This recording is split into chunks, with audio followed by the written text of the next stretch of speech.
we are live now. Let's see. Let me build my audience a little bit here. We are like practically late, super duper, but hey, late is better than never. We gotta be here with the people to talk to them.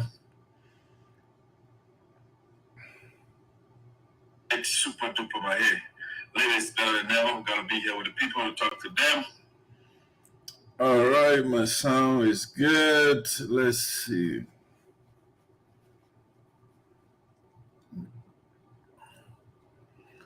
Let me get to my commercial and we'll be right back, guys. If I show you love, you show me love. Love, love, love, like love. If I show you love, you show me love. Love, love, love, like love. If I show you love, you show me love. Love, love, love, like love. I can't finish my baby like whoever.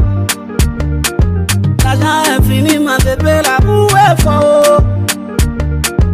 Quand on de la bouée faux. Je veux ma bébé la bouée faux. Allez you power. I can never leave you on the highway. You my baby.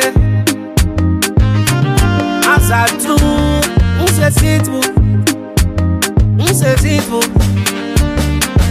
I show you love, you show me love. Love, love, love, like love. If I show you love, you show me love. Love, love, love, like love. If I show you love, you show me love. Love, love, love, like love. If I show you love, you show me love. Love, love, love, like love. Photo, I want a photo. I will not get you photo. I will not get you photo. I'm not get photo. I want a photo. Let me take a photo. Yeah. Smile for me. That place for me.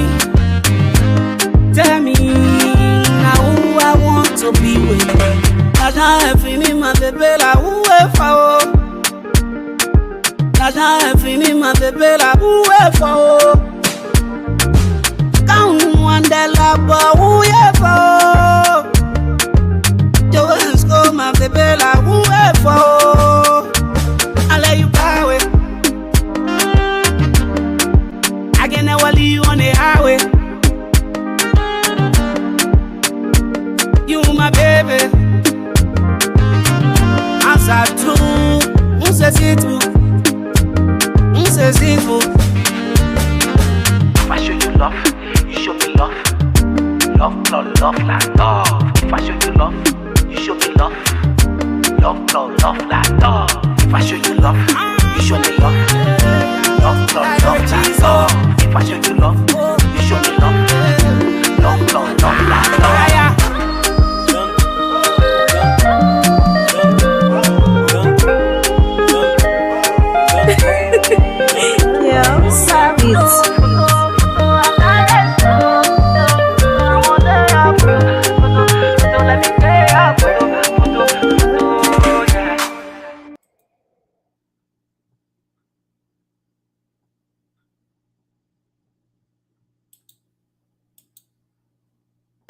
And even when they induce it, it does not come. But I know other friends who are not so materially endowed, or they don't need soup to sharpen their appetite. No. They were born ready.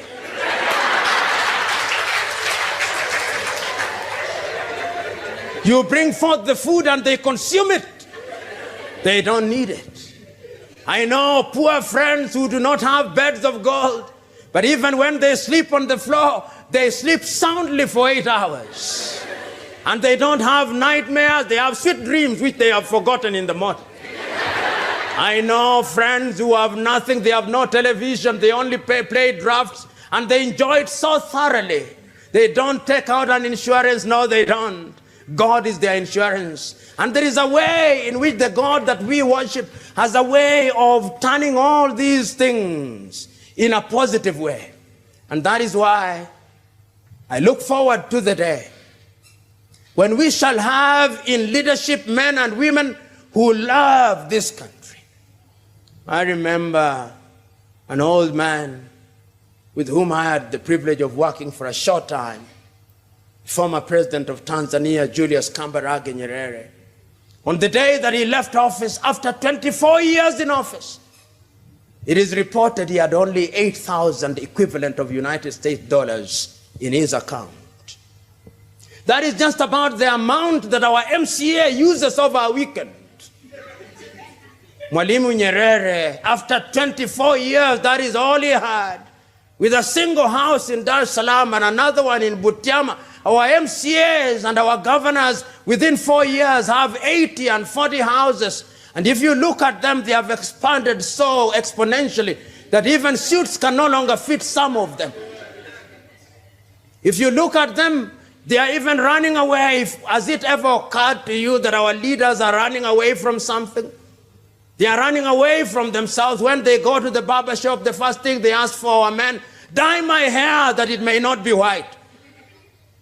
If God divinely said that when you grow old, your hair turns gray, why are you running away from your age?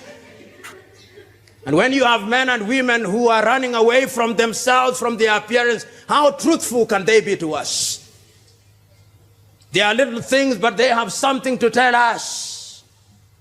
I'm submitting to us that time has come, that we must remember that this country will only realize their potential the day that good men and women have the opportunity to serve. All right, Liberia will be better on that day when good men and women will be in power. You know, when good, you know, the Holy Bible, you know what it says? When the wicked are in power, the people suffer. But when the good men are in power, the people rejoice. And so we don't know whether 2023 will be that year where good men and women will assume authority in Liberia, when the people will rejoice, when the men and women of Liberia, they wouldn't have to go to the offices of their lawmakers and government officials to take care of their children. There's a call coming. I'll call that person back. So that's so today on the show we have a special guest here. Let me do my sound check over here to make sure I'm okay.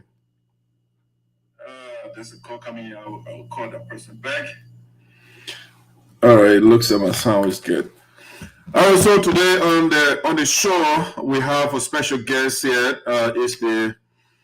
It's the Aspirant for Sinoe County Electoral District number 3, and that is Madam Gallah Jegbadai-Fully is our special guest today on the show. So please, as you join, share the link for us. You can also follow us on YouTube. Just hit that notification or that subscribe button as well if you log on. We will highly appreciate that. The show is live right now on YouTube as well. You can follow the show there. Let's see. Yes, our special guest, and she is backstage to start the show. One of my co-hosts just got on, but he will be back later. You know, I got reporters from Sinoe County. So Milton will be on. The lady, Sarah says raining cats and dogs in Greenville today, so the network is poor.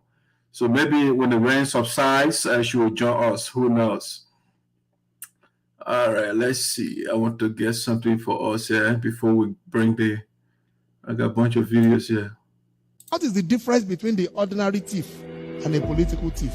Number one, the ordinary thief steals your money, your bag, your watch, and your jewelry, isn't it?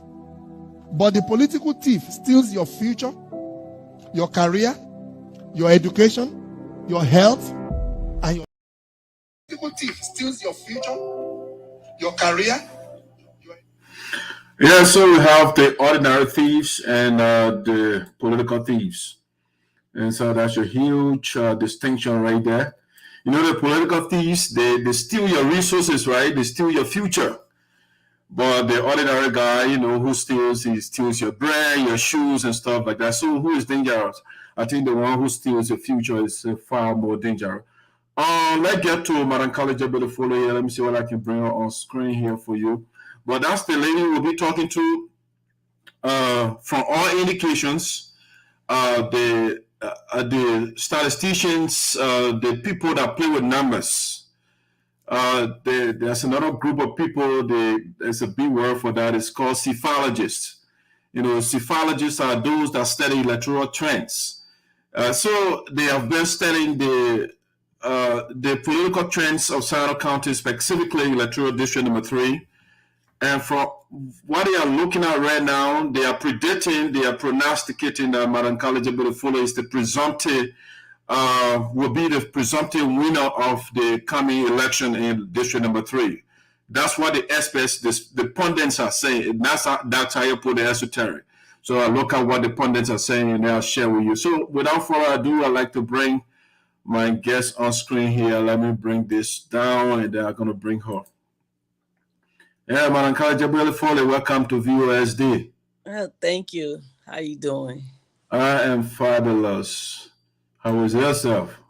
It's nice, beautiful weather in LA, you know?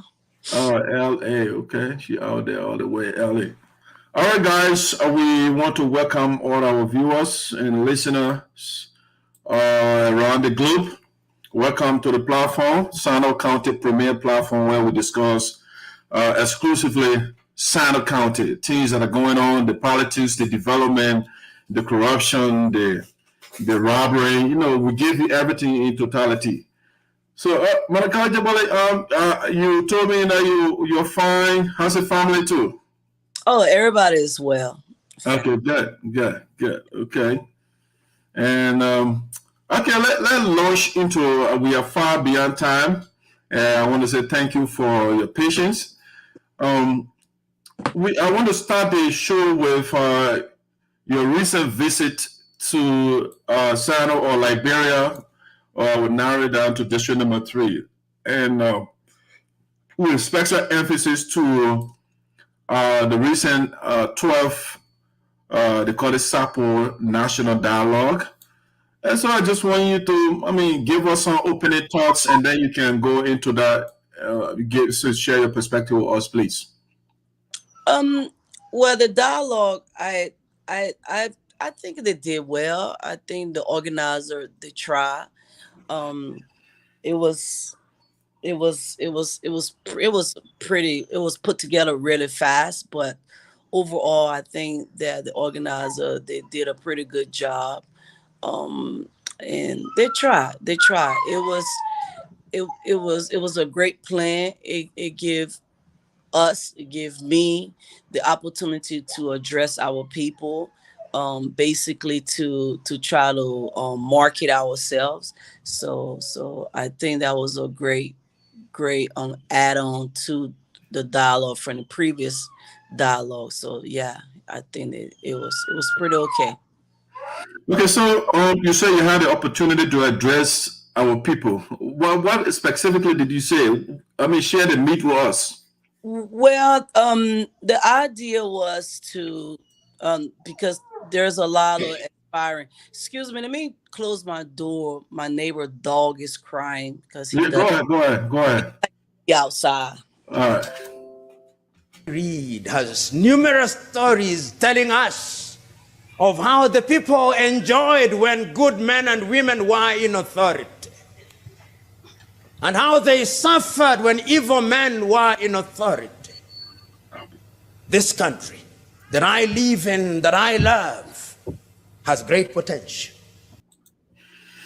All right, Madam Jegbadai, welcome back. Yeah, that dog do not like to be outside. One of the, it was basically, like I said, trying to market yourself, and we had an opportunity to basically go out there and tell our people who we are, what our plans are, what have we done in our community, and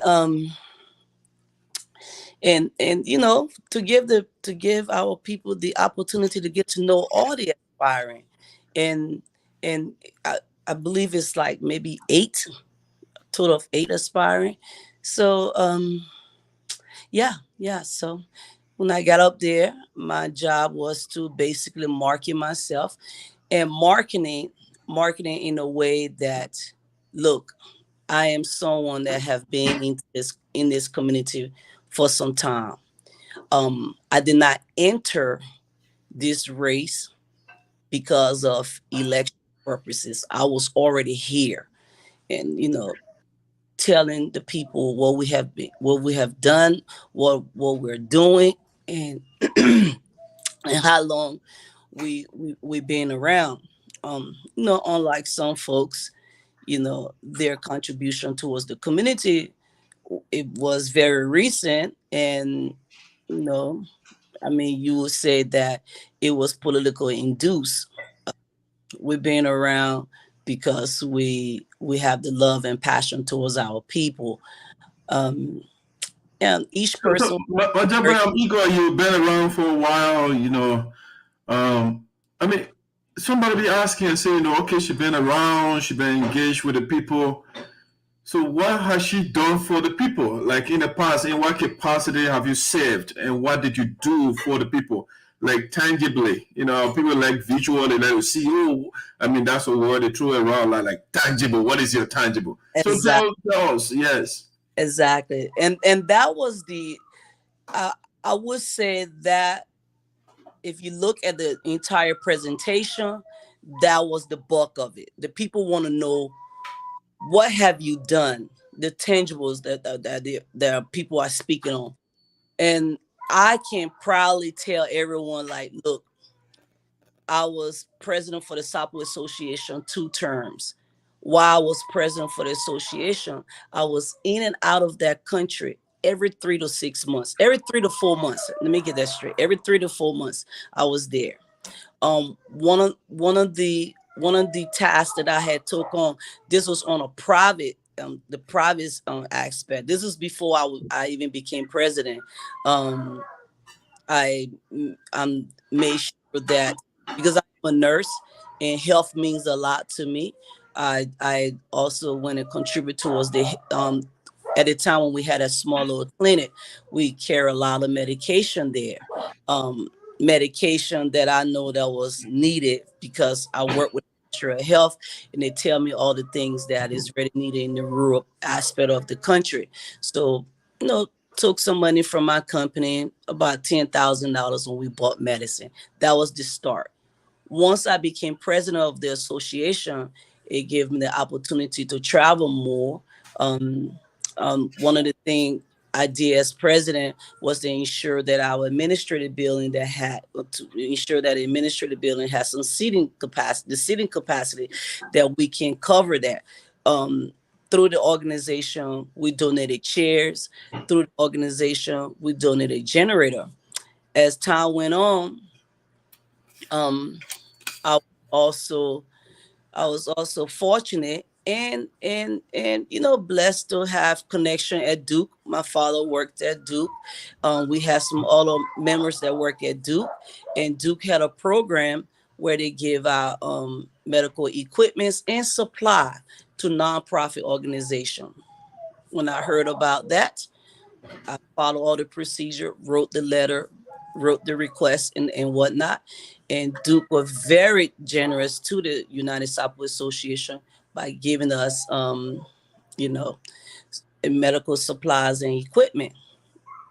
Took my time. We sent those things to the county. We sent those things to the country and the county. We didn't stop there. We had educational supply. We had members within the organization who personally donated educational supplies and equipments and things of that nature.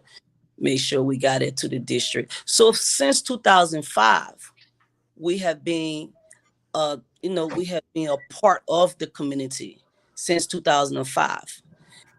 Politics was never in play at that time, because I came from a background of community service. That's where I came from. That's my background. whatever the community needs, that's where I'm at. So politics never was not part of it, So since 2005 until now, recently when the new facility was built, the Juarzon clinic was built, I personally, myself, this is without the help of an organization, by myself, just like in 2005 when I sent those medication, we made sure we donated supplies and medical supplies and equipment to the new Juarzon clinic. As of now, our focus, though, I put a lot into healthcare, because without health, you're nobody, you're nothing. You need health for education. You need health to go to the farm. You need health to do anything. If you're not healthy, you cannot. Health supersede all. So I put a lot of attention towards that. Now we know we're moving towards more of the educational aspect of it. But before you make that transition, I mean, that's I think this thing got to be articulated frequently so our people can know, because you have been doing a lot so far since 2005. You just gave a pretty good summary here. You talk about, you took your personal $10,000 and bought medical supplies for our people. Okay. They were all medication. Medication, 10,000 worth. Okay. So, and you put generator, you talk about chairs, you talk about, supplies from Duke University. That's a lot. Well, you spoke of your company, though. What sort of company you have?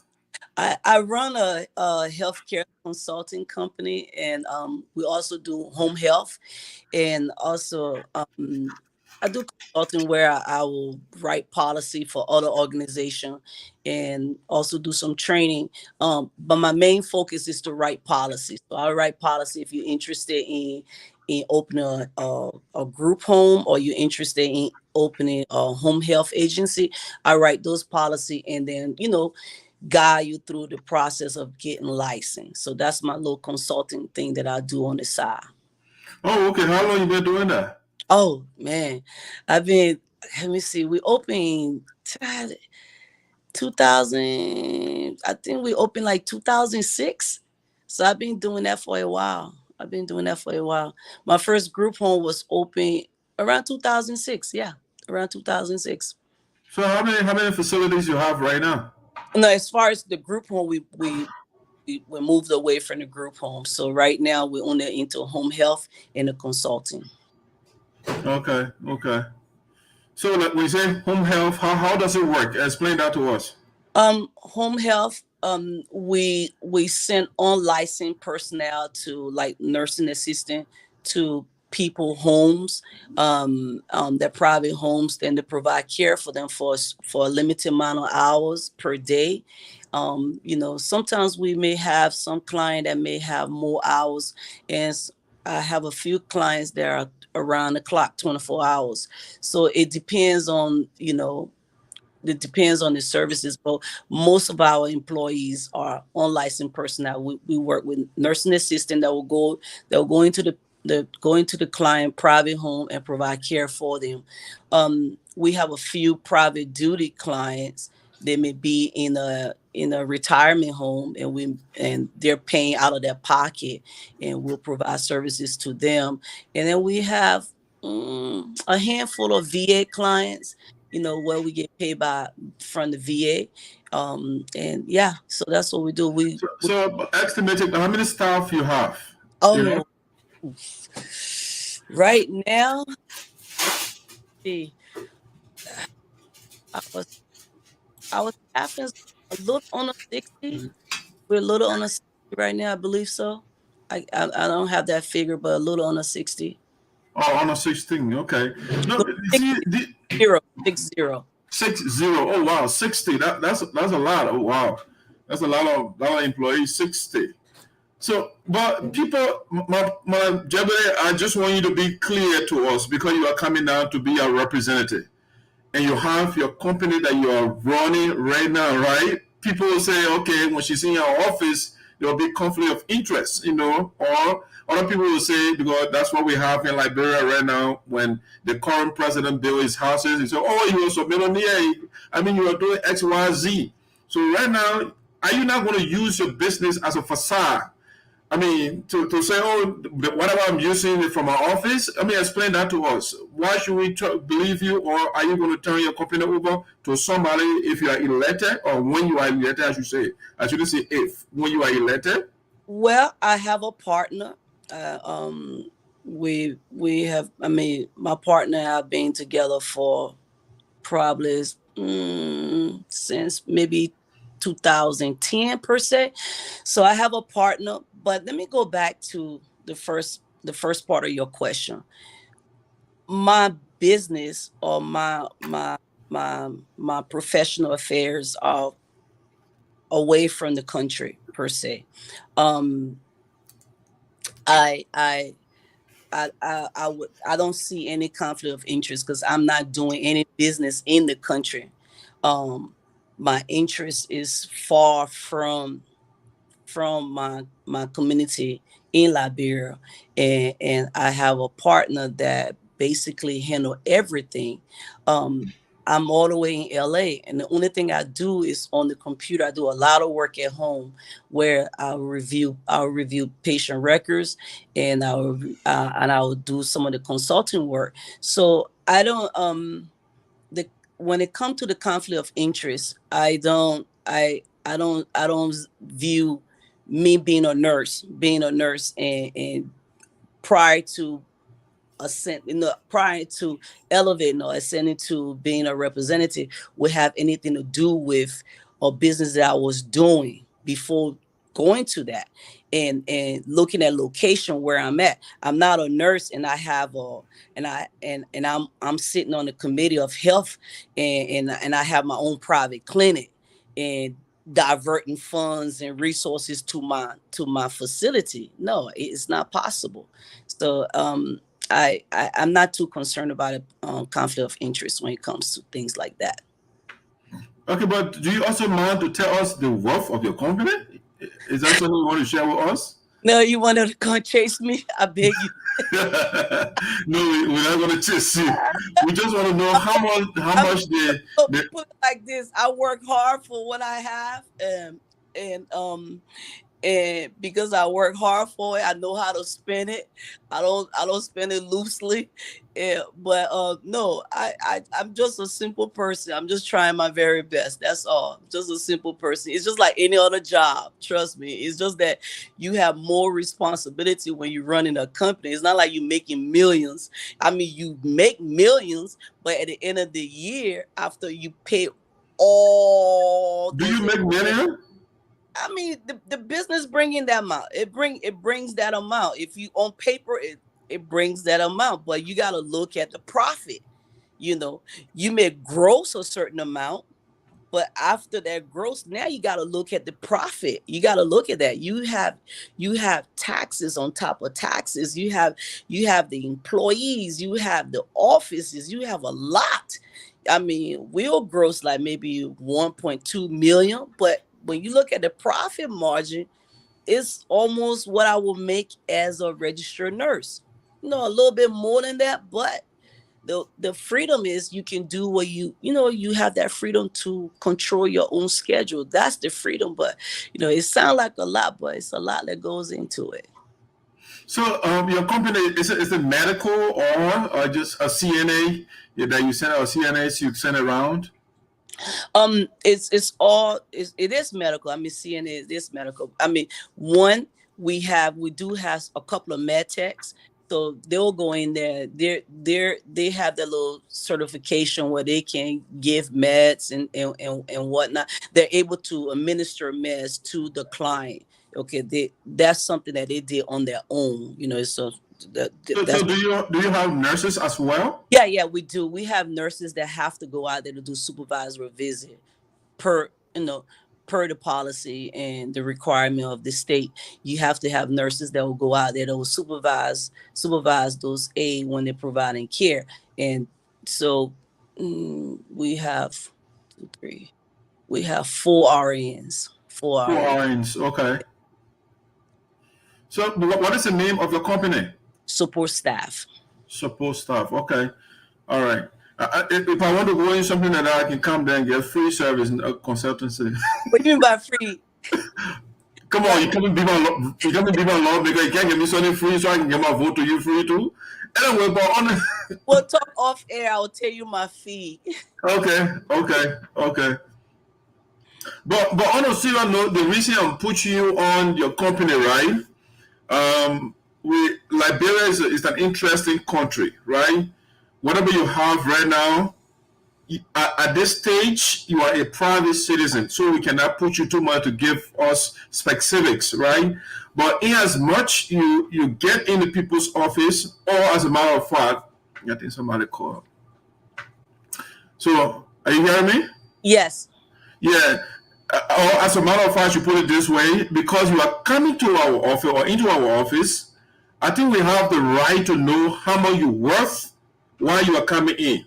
Because when you are leaving, we want to also measure your worth, how much you're going to be leaving. You'll be leaving with. So we want to know these different details. I think it's very important. So do you worth 2 million, 3 million, 7 billion? I mean, are you one of the Trump men? No, I'm not close to that. I'm not even close to that. That is something when the time comes, there's a special document. I think you know about that, where you have to declare all your asset, and you will declare those things on those on those documents.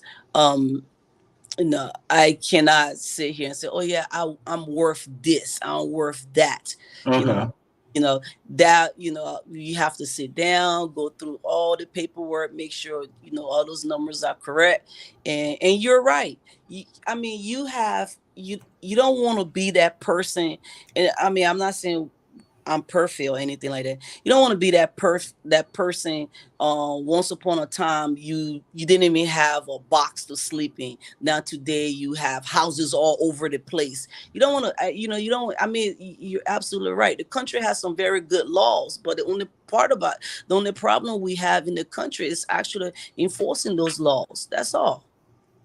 Okay, yeah. So, you live in the U.S. and the politicians here, they are controlled by a group of people they call lobbyists, all these different capitalist enterprises around here. So my fear is we don't want some rich guy somewhere financing your campaign, and then when you get in your office, then you'll be liable to that person and not to us. So that some of these things we want to know them.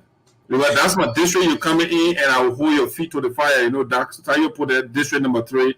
It's my district. That's where I'm from. Even though Sinoe County is totally for me, but district number 3 is where I'm resident of. But go ahead. But I agree with you 100%, and that was one of after you're given the opportunity to introduce yourself, to sell yourself, to market yourself to a group of people, and you miss some point, right? And that was one of the point that I missed, and I want to use this opportunity to speak on that. When our people are looking for who who they want to lead them, right? And there's so many candidates. You have so many options you have to think about. And one of the things you have to think about, who is that independent person in that group? Who is that person that will not need the permission of another person to do something for his or her community? It's very, very important. I can tell people, I can tell anybody. I can talk to any crowd and let them know I stand before as an independent person. I work for everything I have. I'm only loyal, and my only allegiance is to the people who give me the opportunity to serve.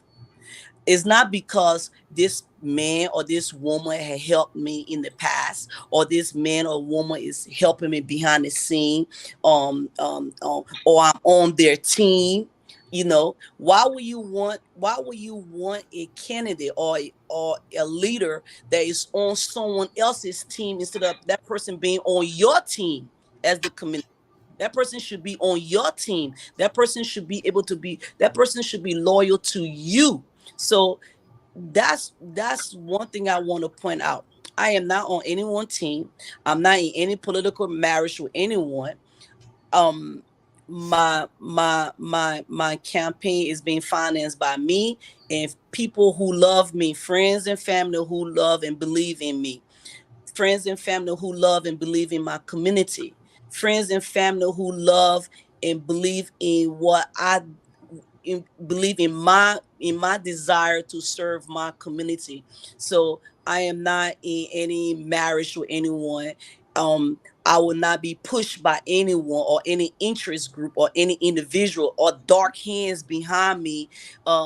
Whenever I hit the floor, oh, I want you to push this bill. I want you to push this.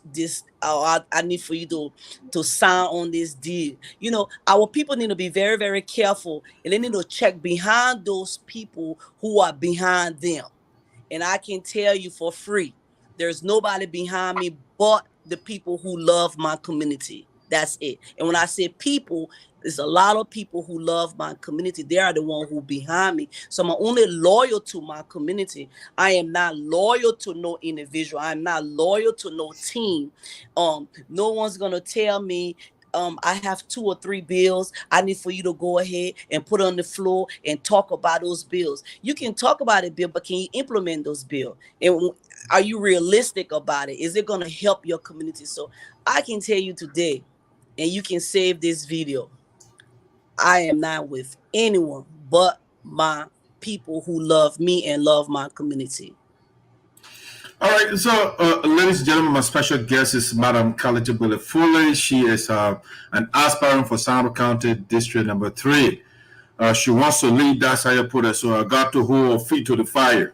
So, Madam Jegbadai, before we transition, I got a couple of things I want to go into. With respect to the dialogue, though, besides you guys' presentation and those things, I mean, are there resolutions on there that you thought were meaningful? I wasn't there during the resolution part. And I haven't seen the resolution yet. I haven't seen anywhere have it been posted.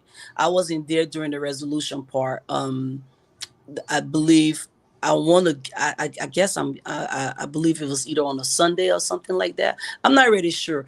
I'm not sure. I don't know too much about the resolution, and Okay.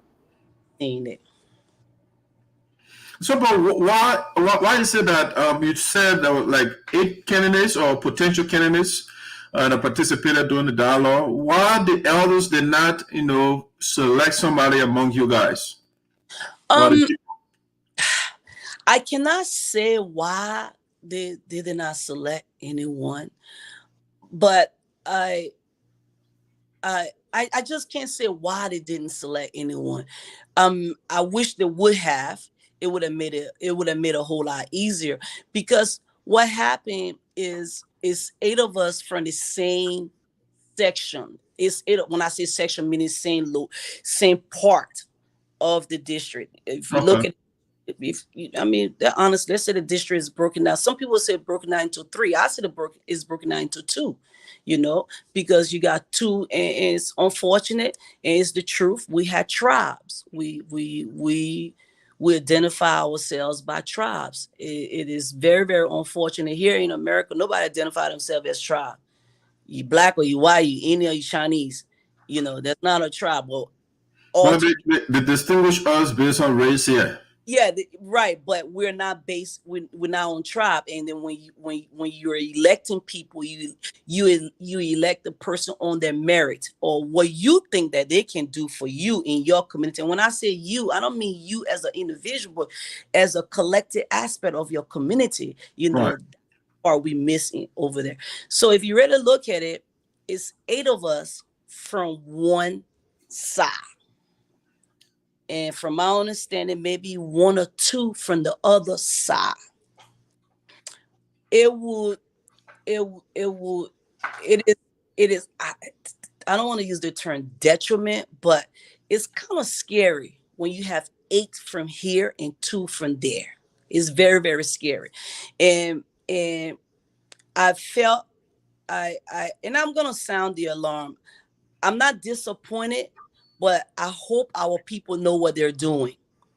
It's almost like you sticking your hands in the fire. You want to see if it's hot. You know, you really want to see if that fire is hot. Um, we shall see. We shall see what will happen in October. But our people need to know that this dialogue or this year, this election, they went away from their belief system. They really did. They went far away from the belief system, and maybe they have reason, but you know, when at the end of the day, when that result comes, we pray that it will fall where we want it to fall. You know, if it So does. when you said belief system, what is the belief system of the people? Well, I strongly believe that our people were very they were very independent. They were very cautious about how they will get behind someone and support that candidate. Maybe they had criteria to you know, to get behind a person, but now we are all divided and split. One of the things I would say, I it's almost like bittersweet. Okay, I am very proud of myself that because of Gallah Jegbadai, women are in the race. I'm very proud of myself on that. But then Gallah Jegbadai is trying for the second time. But then there are 4 women in the race. You know, that decreased my that decreased some opportunity for, because Yeah, it's but so. when Jegbadai banned the trailblazer, couldn't you, I mean, convince your fellow ladies to coalesce to get behind you? What, you know, before you can convince a person, right, you have to go around those people who are around them. You understand? You can just directly go to the person. You know, it's like, okay, let me talk to someone who is close to you and see how best we can have a communication, how best we can sit down. And I'll be honest with you, it wasn't successful. It wasn't successful because everyone, and you know, when you're in a competition, right, everyone in a competition feel like they are the best. It's almost like going to play the lotto ticket. Every time you go play the lotto, right, you just know in your heart at 9 o'clock they're gonna call those numbers, and those numbers are going to be your numbers. So it is very difficult, but you know, I believe in the democratic process, and I believe that everyone should have a chance. And do I think that we have some distraction there? Yes, I do believe there's some distraction there. You know, we're talking about serious matter. We're talking about people's lives. We're not talking about I'm a give you a bundle of zinc when you build your house. We're not talking about those things. We're talking about issue. We're talking about issue driven things. We're talking about things that will develop and make our community stronger. We're talking about how are you going to go on that floor and actually articulate or argue the point when it comes to budget, when they're budgeting funds. Why is it that, what make you think that $30,000 can handle the healthcare system in my district? What makes you think that? You know, I mean, honestly, why will you believe that? We're talking about serious things. So yeah, we do have some distraction. But you know what? We'll work around those distractions and we'll do our. So, but Jegbadai, I'm not cutting you off on, but one of your major rivals, I think Alex Sonnyboy Noah. I'm told that I read I think the resolution, and somewhere he said, "You, the women, should select somebody, and then he will get out of the race." You don't think that's a missed opportunity on the part of the ladies? You know, I can only speak for myself. I think that what he put on the table was a very brilliant idea. It really is. Um, I'm not a psychic. I can't say the person is sincere or anything like that, or they're not sincere. But it is a very brilliant idea. It's a very good idea. But I can only speak for myself. You know, I can speak for myself. Have I tried to get around some of the women? Yeah, I have. I'll be honest with you. Maybe one I probably would like just stay off, you know, because that personal approach is not the approach that is what we call moving forward towards our community, doing things that are going to help everyone in the community. That's the part we miss. We miss this politics is interest and it's only you. No, we're talking about everybody. You like me, you don't like me, you vote for me, you don't vote for me. It doesn't matter as long as whatever I do, you benefit. So I don't know if it's a missed opportunity. We shall see, because we got another stage or another phase that we got to go to next month, which is the certification.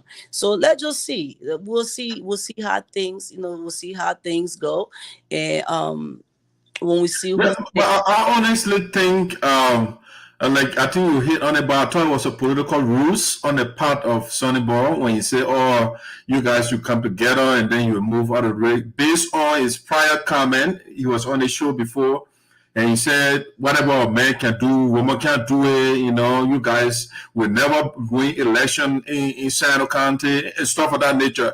So I just thought he was pandering to the people, right? So that he can be a good guy, so he can look good to the people. And that's what I think. I don't think he was serious. That's why I say I'm not a psychic to say if this person is here or not. It was a I'll give him credit. It was a brilliant idea and whatnot, but I will get out of the race if you guys can pick one person, and someone like me, like, even if you stay in the race, will beat you. It doesn't matter. So do you think you beat Sonnyboy Noah? Absolutely. You sound pretty confident. What is your confidence based on? More confident. Let me tell you something, okay? Our people are so wise. Just think about it. Someone that never knew you, did not know anything about you, they were never around you. Now all of a sudden they decided to start spending on you. There's something behind it. You need to check behind it. You should think twice, and our people know that, and they're talking about it. It's not a secret. It is not a secret. I mean, you may have a group of people there that may be excited or promoting you. Those are all facade. Those are just just cover up things to make you feel good. But when it comes to someone who is a fixture in the community, we're talking about fixture in the community, not this instant, like those. Jegbadai, what I'm hearing from you is you are skeptical of Sonnyboy abrupt and massive spending that are going on in the county or in the district. Absolutely. I think anyone should. You should think twice. And if you're not someone who would think twice, then something is wrong. Because when you do not put everything on the table, when everything is not on the table, and you evaluate the situation, just know at the end of the day, at the very end of the day, when you decide that you're going to go behind this person, and I always tell our people, think about it. You give this person 6 years, and then they give you one bundle of zinc. Who's the loser? Who is the loser? Let's do the math. I know most of our people, sometimes our community, they're looking for what they can take care of right now. But some of us, we're talking about long term. We're talking about not you, but the children and their children, the generation behind us. That's what we're speaking on. We're not speaking on, let me push you a little bit. I understand your futuristic, approach, right? But the people concerned is, okay, my child is hungry right now. Myself, I'm hungry right now. What should I eat before I wait for the future? So you don't think it's a realistic approach for them to look up to the person who is feeding them right now? Well, if you do that, if you said that, that's not a realistic approach, because you're not helping the situation. Actually, you're making it worse, because what you're doing, you're allowing that child to be in the same position as their parent. Okay, so you're not helping. You're not helping this situation. What can you do? I cannot use the weakness of my people against them because I want power. That's what it is. That is exactly what it is. I know what is so the weakness of you. I'm going to use it against you so I can elevate myself. That's exactly what it is. Okay, so if I'm hearing you correctly, so you are saying Sonnyboy Noah is exploiting the vulnerability of the people to ascend to power. That's what he's doing. Anyone that would do things like that, okay, I like the term you use, exploitation. Perfect. That is the perfect term. Whenever you use the weakness of someone against them, you're not helping them. You're not helping them at all. Okay. You help the person when you show them this is how we should do it. This is how it's going to be. You are a human being. You are a man. You are a woman, a boy, a girl, whatever it may be. You are meant to survive. You are meant to go through things and still survive it. Do not allow anyone to use your weakness against you. Okay, you used the word survive. Do you agree with I think it was Darwin who said the survival of the fittest? So can we say Sonnyboy is doing what he's doing to survive? Well, then you have because the first law of survival is self-preservation. Exactly, but you have to look at it in what context are you looking at it as. Okay, you have it. That is in content. It does not apply to everything. Yeah, you want to preserve yourself. Okay, case in point, if you're on the airplane, all right, what are you gonna do first? You're gonna put your mask on your face first before you can help the person next to you. That's when those things come into place. But we're talking about everyday community. You're talking about your community, and you're talking about the survivability of your community. How that community is going to survive when everyone in the community is depending on one person. There's absolutely no way that community is going to survive. We cannot depend on one person. We have to learn to be independent. We have to learn when we make a decision. When I say no, no means no. Okay, here, if you look, what I'm trying to say is, if you look at how our people are being exploited, it's sad. It happened, and it's sad. And I'm not perfect. I can't fix it. I mean, I cannot fix it. Only thing I can do, I can only change myself. I can only and people can only learn from me. I can't fix it. Only thing I'm saying is, it is sad. It's wrong. It's absolutely wrong. So going back to the point, can we beat that individual? Absolutely, we can beat them, because that's one thing you don't do to someone such as me. I am a very competitive person. You cannot tell me that I can't do something just because I am a female, when that event does not require if I'm a female or a male. It just requires, do I have the knowledge? Do I have the capability? Am I qualified? And I'm more than qualified. I will say that. I am more than qualified than that individual. Experience, education, I'm more than qualified. Ability to interact with people, I am more than qualified. So that is a non-entity to me right now. I don't. I don't. Yeah, so Mama Jegbadai, if I understood you correctly, I got to just to be a dualist for now. So I heard two positions. So from what I'm hearing from you relative to Sonnyboy, the man is, philosophers, they throw all these big words around, right? So there's a word called ethical egoist. The ethical egoist is the person who focuses on himself only. Once it is not in the person's interest, he or she will not do it. And so from what I'm hearing from you, Sonnyboy Noah is an ethical egoist. Conversely, what I'm hearing from you, because you are using the word other people's interest, collectivism, so you sound more like a ethical altruist. You're seeking the interests of other people. So there's a radical distinction between you and Sonnyboy here. So when you look at the definition of a leader, someone that lead, you're in front of the line because there's something about you that you can lead this group. You have the capability to see the group as a whole, not me. Without you, I'm not myself. Okay, so all those words you're using, right? We call it self-centered. Okay, when you're self-centered, you cannot be in the front if you're self-centered, because you always want to be in the front.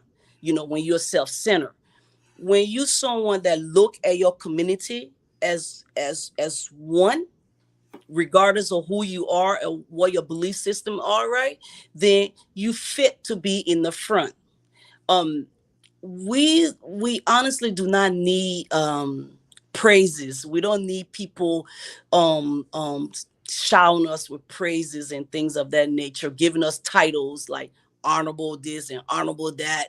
That's ridiculous. We don't need those things right there to actually be a fixture in our community. So I just look at the definition of a leader. A leader is someone that consider the team as a whole. That's what a leader is. A leader will always, prior to that leader doing something, they will always consider the consequences of their action.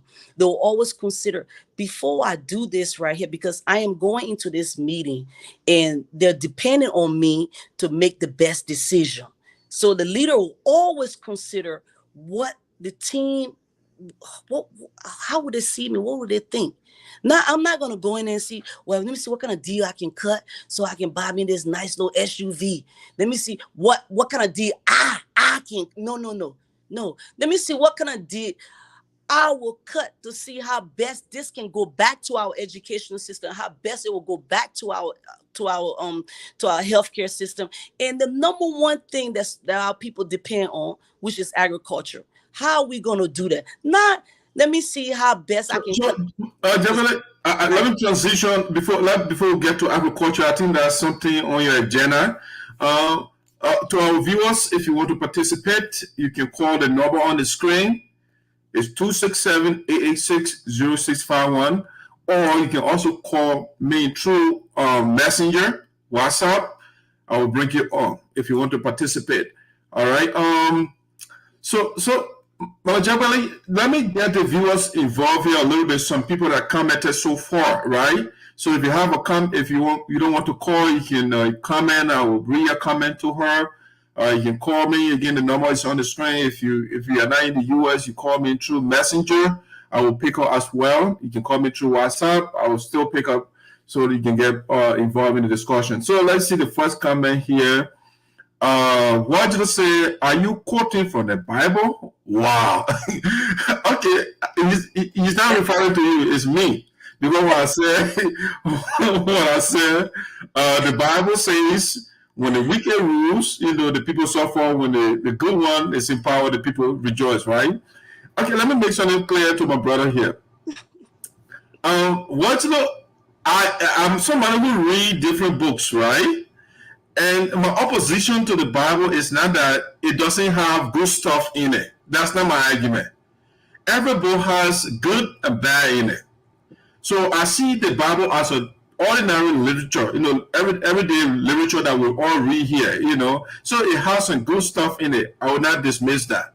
All right? So that's a good quote. I mean, one of my favorite quotes in the Bible is Matthew 7:7. Now it can be door will be open, see you shall find, and stuff of that nature. If you want to get something, you seek, you go work for it. Those are practical things, which I agree with. But the idea, some guy up there in the sky, that's where the disagreement is, So yes, I can quote from the Bible, I can quote from the Quran, I can quote from the Gita. Anything that makes sense to me, that I think is practical, I will subscribe to that. All right, now let me see. Godfrey, watching you from Maduro community resident in Monrovia. The people are keen to listen to the twin mother and their representative hopeful. Okay, any reaction to that comment? Well, I'm happy that they are listening, and I hope the messages will be shared because we have to be very careful how we choose our leader. District number 3, we have to be very, very careful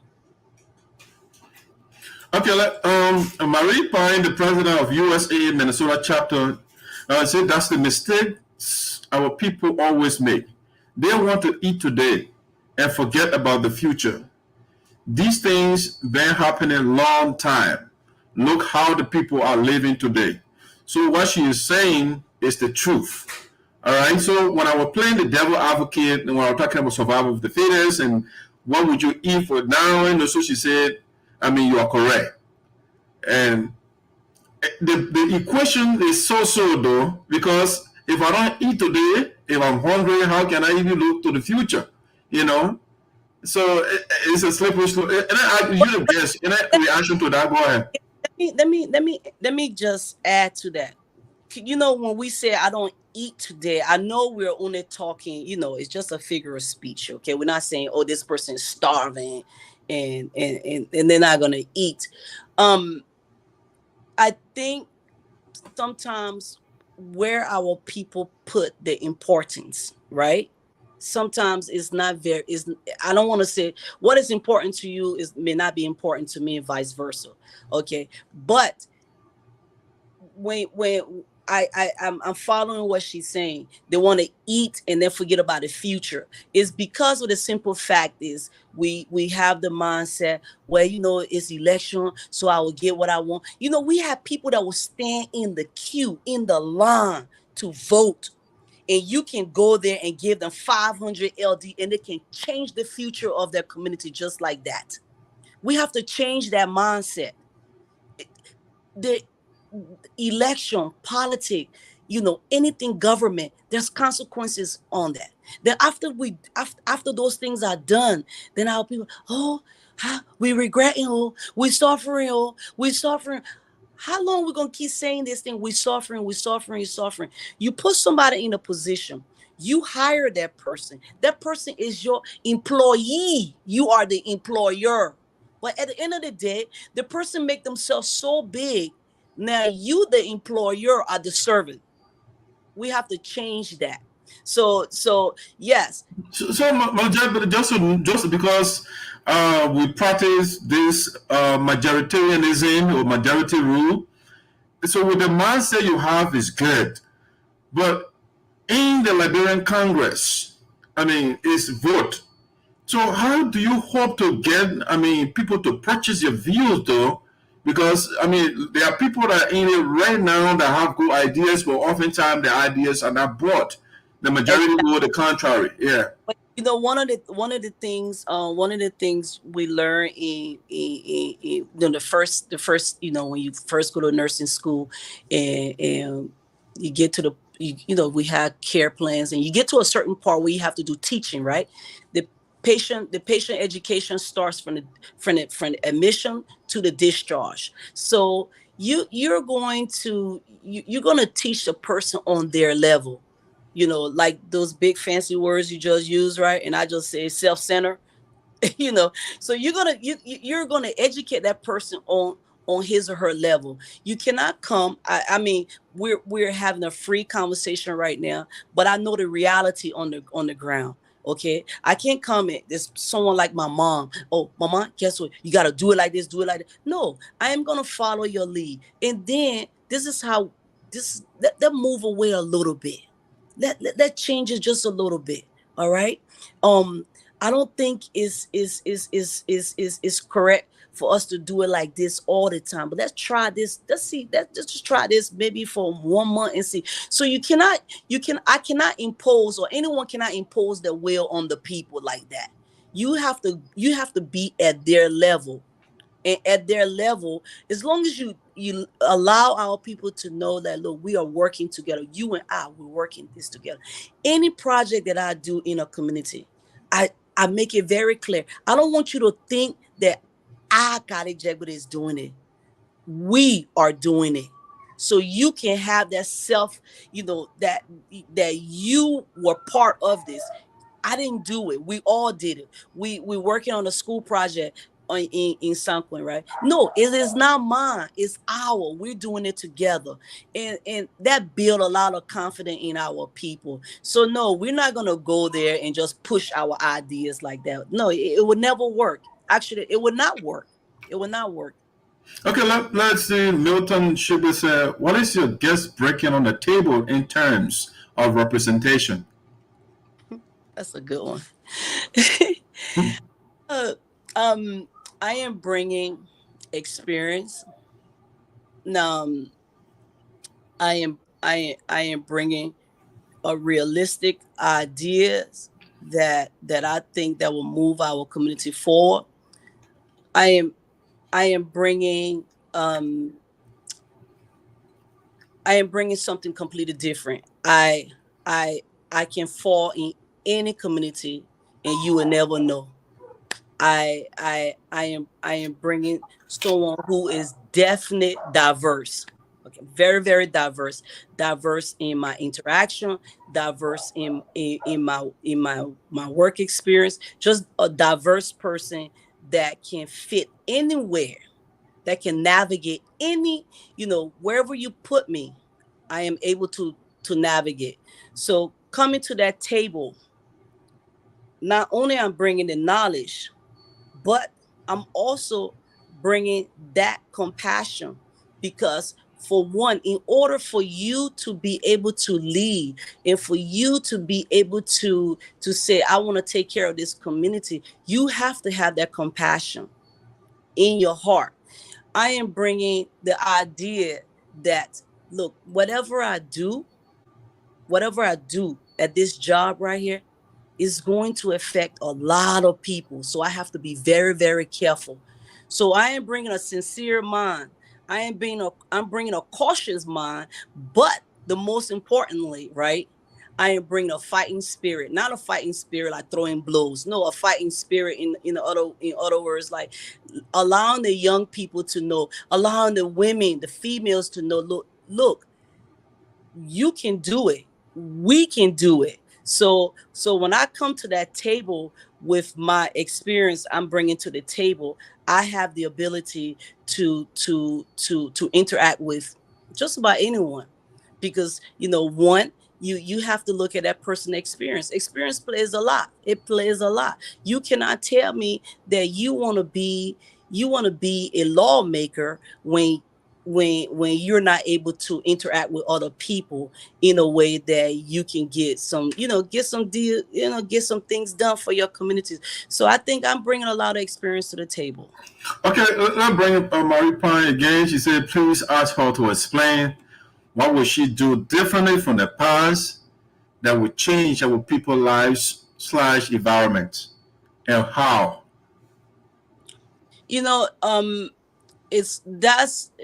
I wouldn't call that a tricky question. It's a difficult question. You cannot do anything differently. Like I said from the beginning, you have to first learn from our people level where they are. Okay. Let me push you on that a little bit. You can do something differently, so you got to remain with the culture of corruption. Remain with the culture. No, you don't. You don't. But let me push you a little bit. You cannot go into that town or that village and say, okay, you know what? I get up at 8 o'clock in the morning. Everybody got to get up at 8 o'clock in the morning. You cannot do that. Okay, you have to get into that environment and you have to evaluate that environment and then start moving along with that environment. As you're moving along with that environment, then you start moving ahead or you're moving behind a little bit. So no, you're not gonna go into the environment. What if in the village right now you are running to be a president, to pick on your analogy, right? So you're trying to be the leader. If the leader is up at 6 o'clock in the morning and the people are sleeping, then something is wrong. So if you're up, I think the people have to be up as well. You don't think so? No, I don't think so. When you're up, you should be sleeping. Yeah, absolutely. If you're up at 12 but then you're not leading though, because you're not leading yourself. When the people are sleeping, you are up. Rooting. That's when you're trying to root the people. I'm not a rooter. I want to lead. If I'm up at 6 o'clock, you got to ask me, why are you up at 6 o'clock? You have to know why. Okay. So, but I think that's a thing God that said, if you're a leader and you are going for a war and nobody is following you, you're taking a straw. So you're not walking when nobody is following you. Depends on the context, because because I get up at 6 o'clock, that doesn't mean you have to get up at 6 o'clock. We can sit at the table. Okay, you know what? We have certain things that we have to do at this time. I cannot enter your community and say, look, I get up at 6 o'clock. Everyone have to get up at 6 o'clock. I have to tell you why I get up at 6 o'clock. I have to inform you why. That's what I'm trying to get at. What I'm trying to get at, right? What I'm trying to say, in other words, you have to show respect. Now we there are culture and there are tradition that our people practice. I am not in the business of trying to change that. I'm not in the business of trying to say do it my way. So if I get up at 6 o'clock, I will tell you, look, I get up at 6 o'clock. At 6 o'clock, Ma'am Jegbadai, a leader is the one who changes things. So if you don't want to break tradition, no, then you want to keep the status quo, I think. no, absolutely not. A leader is not the one that a leader. Okay, when you said a leader changes things, they don't really change things. A leader follow the lead of the people. Okay, the voice of the people. So we're not changing. I'm not changing things. We're changing things. Okay, Yeah, but there are people that want to remain in the current situation. So, say for example, in the U.S., for example, right? Dr. King, the status quo, but then was you must say we are not full human beings, and therefore you should be treated a certain way. So he went against that paradigm. So, until somebody is calling her, let's see what else you can get back. Okay. Yeah, so sometimes a leader is the one who shakes up things. If you are a leader, Madam Jegbadai, and you're meeting the way they are and you leave it the way they are, you are now a leader. You are maintaining the status quo. Let me hold you on that. Yeah, go ahead. Dr. King did not change things by himself. Okay, I agree. He did not change things with just blacks. He needed everyone to change, to make those changes. He needed whites. He needed different religion. He needed everyone to change. So he did not change things by himself. So a leader is not a leader by himself. A leader is a leader with other people. A leader is a leader with those people who are already sitting on the soil right now. You're only a leader when you sit with those elders, when you sit with those people who were standing there before you. So a leader is not someone that they're not on their own. That's what I'm trying to say. I am not going to go into me. I am so sorry. Yeah. Is it a leader is not somebody who can be on their own? Sometimes, Jegbadai, you will make certain decisions and people will not be happy with those decisions, right? So sometimes it requires standing alone in certain situations. Yes, absolutely. Yes. This is not, a leader is a very complex job to do. You're right about it. There's a certain point, right? You have to take a stance. What I'm focusing on right now, you cannot, for me, this is my view, in the situation that we're in, or what we're trying to do, you cannot go in there and say, you know what, we're going to just renovate this whole place just like that. You can't do that. It's not possible. It is not possible. You would need the help of other people. You would need the help of the very people that you're trying to renovate. You would need their help. This is where you become a leader. A leader is someone who will sit, listen, and watch, and then join and say, okay, all right, I see, maybe when we were doing this road this way, why don't we just turn it this way? It's how you approach the situation. So say, for example, let me be practical. The corruption is prevalent and is endemic in Liberia, right? If you were to change the culture of corruption, what would be your approach as a leader? Well, to change that, guess what? If you look at some of the laws in Liberia, it's one of the best. If you read the policy, the healthcare policy in the country, it's one of the best. It sounds so beautiful. None of those things will work if they're not implemented. Okay, if they're not enforced. Now you talk about corruption. Can I change corruption? No, I cannot. I'm not gonna lie to you. We have the justice system. And how do you do that? You have to enforce it. So this is where the leader will come in at. Look, these are the laws that's on the book right here. Why are we not implementing these laws? Why are we not implementing these things right here? This is what's on the books. And we need to do that. This is where your leadership is going to come in to ask the question and force your other colleagues to look at these laws. And it is time for us to. If you take that approach, though, then you are trying to change corruption, though. You can't change corruption. What you are trying to, when I say change corruption, I mean, I can't do it by myself. That's what I'm saying. You have laws already on the books. All right, let's get the followers in here. Just keep following. She is still in flight. Yeah, somebody kept calling her back to back over there. Yeah. I thought I put this thing on do not disturb. It's all right. It's all right. She's just keep following. She is still in flight and is yet to land. Okay, let's see. That brings Mr. James Carlo in here where he says, every politician has a stronghold or a political backyard. Which part of District Number 3 in Sinoe County is your special? So this person kept calling her back to back.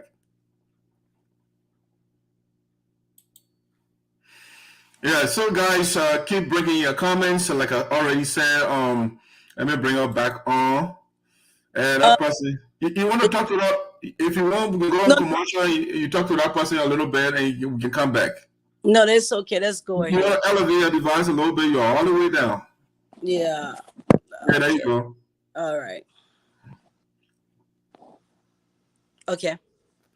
All right, let me bring in the comment I was reading. So Evangelist James Carlo said, every politician has a stronghold or a political backyard.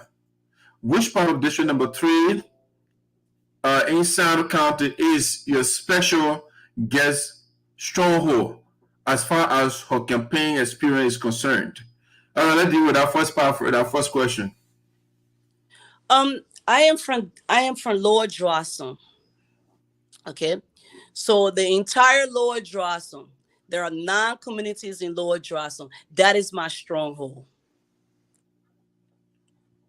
Okay, so just to be clear though, are you a leader or are you a politician?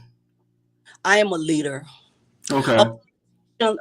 You see, when I am a leader, I believe that I'm a leader because I believe a leader has to listen to his or her people. That's what I believe in. A politician dance around the issue.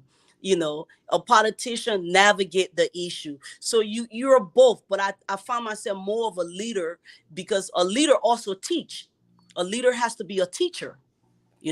A politician wants this thing now.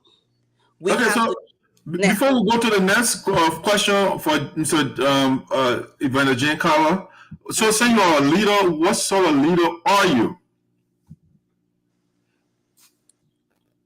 When you say what sort of leader I am, yeah, I am a leader that believe in. I'm trying to look at the question even more. I am a leader that believe in the voice of his or her people. That's the kind of leader I am.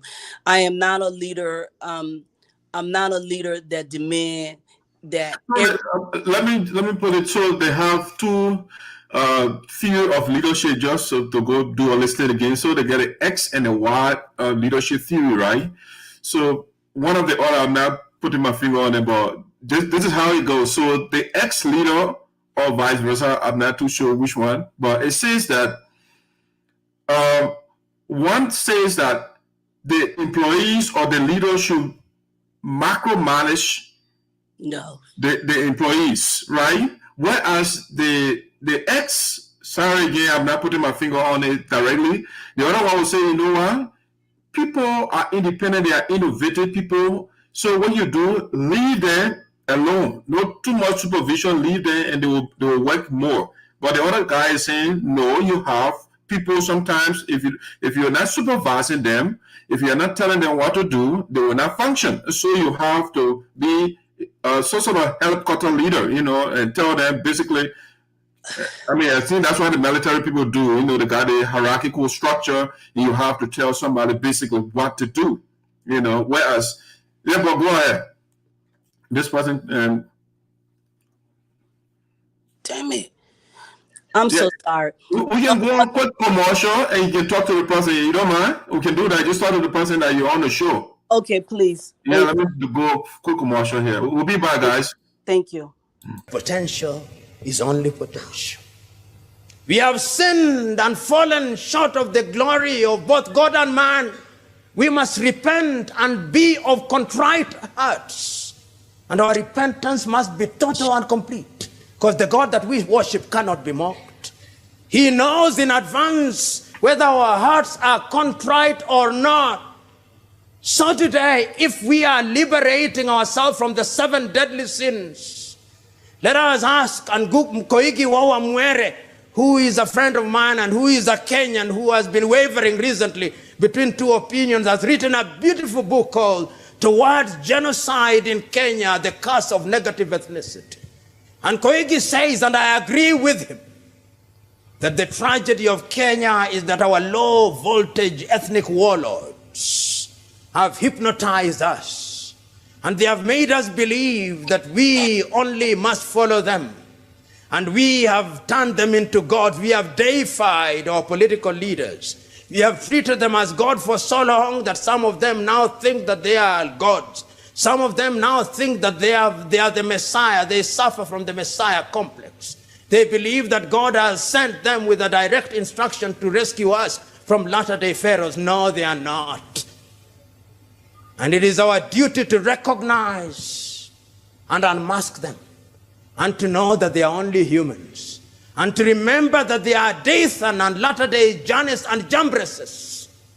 And when we do so, the God that we worship will liberate us from corruption of the morals. I know also that we have a curse of ethnicity. The God that I worship is a God of diversity. That God, in his divine wisdom, chooses to create human beings, some brown, some pink, who we call white. They are never white people. I've never seen a white person myself. But they are pink, but we say that they are white. Then there are some who we call yellow. They are not yellow. They are just brown of a different shade. Then there are some negroids. And within the negroid race, there is the wide spectrum. And when the God sits upstairs, he must say, behold, what beauty. And we, in our own way, because as it is in heaven, so it is on earth, when we are creating things, when we make a PR. All right, ladies and gentlemen, welcome back to Voices. Sinoe here in the diaspora. My special guest is Madam Gallah Jegbadai-Fully. She's an aspirant for Sinoe County Electoral District number 3.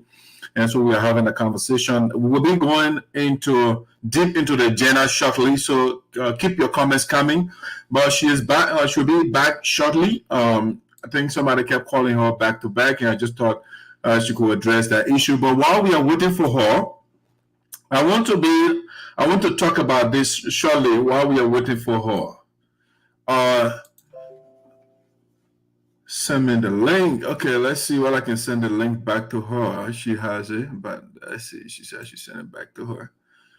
Let me go on quick commercial break while I give that to her. Let me see here. I like this music, so I'll play it and I'll go on a break quick.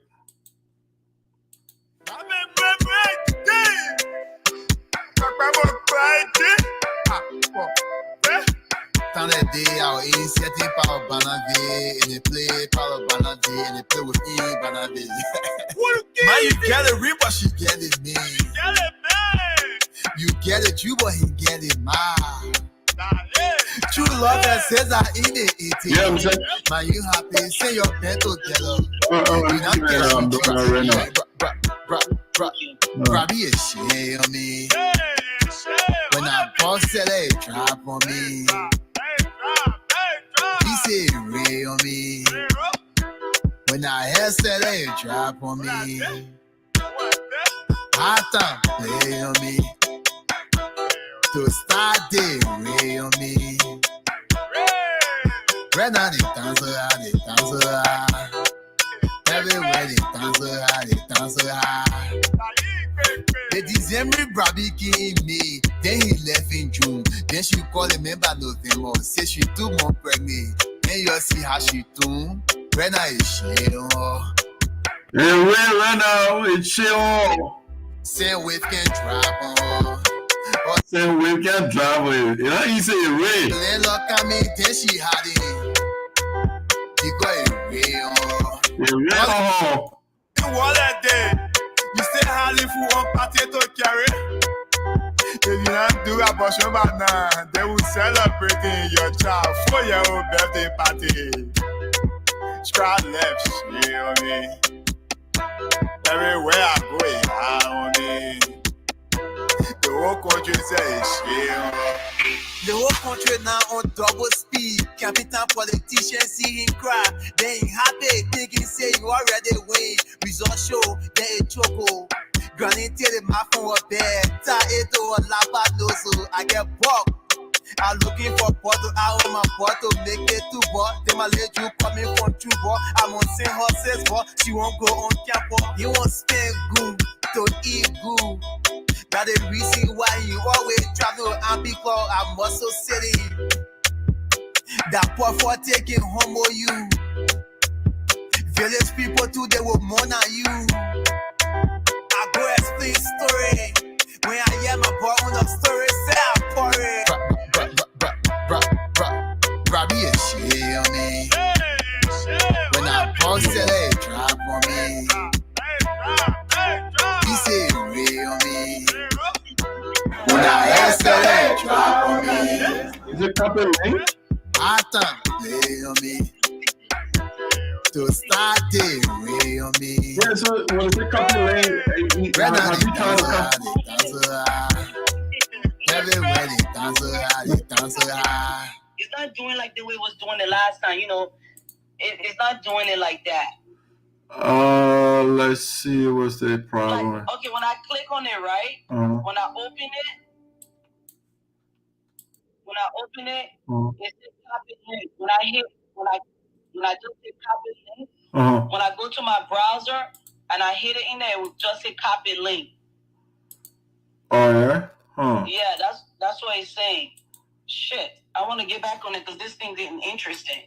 Yeah, 1 second. Let me go commercial so we can fix it up. Yeah. See, it's just saying copy link. I think my speaker, the volume to is not working, is it? Like, I see the link here. Let's say copy link. Shoot. So copy the link. When I click on it, I hit copy. I go to my browser. But they do not hear.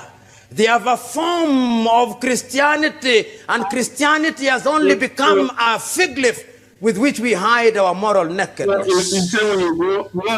We must interrogate our Christianity, because if it were true that being Christians immunize us from greed, then this country would be one of the countries with the least corruption in the world. It cannot be right that we are 80% Christian, we claim, and we are one of the most corrupt nations in Africa and on earth. This corruption that is alive and well in us. It is alive and well in us because we think that corruption and the things that we have acquired illegally are going to save us. But when you read the book of Luke, that conversation between Christ himself and that rich man, the young rich man comes forth and said, "Good teacher, good teacher, what do I do to go to heaven?"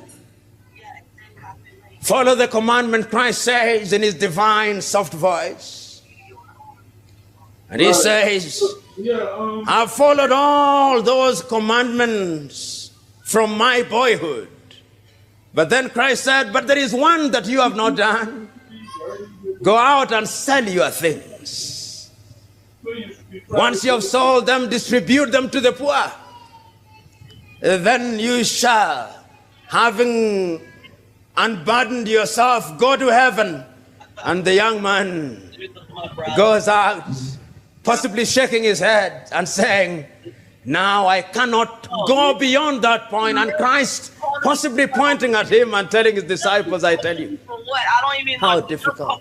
Okay, Shall it be for a rich man Okay. to go into the kingdom of God? It would be easier for a camel to pass through the eye of the camel, of the needle, than for a rich man to get into heaven. Christ is not condemning wealth. Christ is simply condemning the worship of wealth. Because the same Bible says that you should have enough for your children's children up to the 4th generation, but by the sweat of your brow, by the sweat of your brow. All right, guys. I'm sorry for that little glitch over there. My guest is backstage. Let's get to our discussion. Jegbadai, welcome back.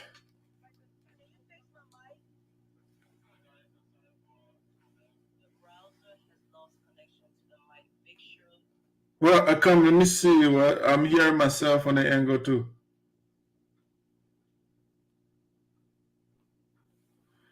Okay. Let's see why we can get that technical problem solved. Okay, there we go. Yeah. Oh man, All technology. right. Guys, sorry for that, for the little glitch over the technology. Somebody kept calling her.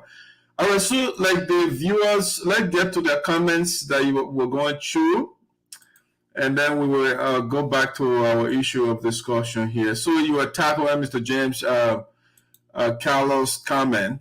Yes. Okay. You prior to us leaving, you made a statement about micromanaging and the manager who allow you to give you freedom, in other words, right? Right. And I think your one of the viewer wanted to know what kind of manager, what kind of leader I am. If we have to look at those two, I am not a manager. Micromanagement does not work, especially when you're dealing with people where their opinion means a lot to you. How they've, so micromanagement does not work. Micromanagement is, in the way I see micromanagement, is a leader who is a little insecure. A leader that needs to. Are you saying that the military is not working? Because I see military personnel as micromanagers. They tell you practically what to do. I'm not in the military. If it works for the military, I'm talking about in the real world, okay? Not in the military. The military, they have a structure. The military, they have a code that they have to follow. You just can't do what you want to do, in the military. What I'm talking about in leadership, if you micromanage, right, you're not going to get too much success in what we're trying to do. Listen, not everything works everywhere. Not everything works everywhere.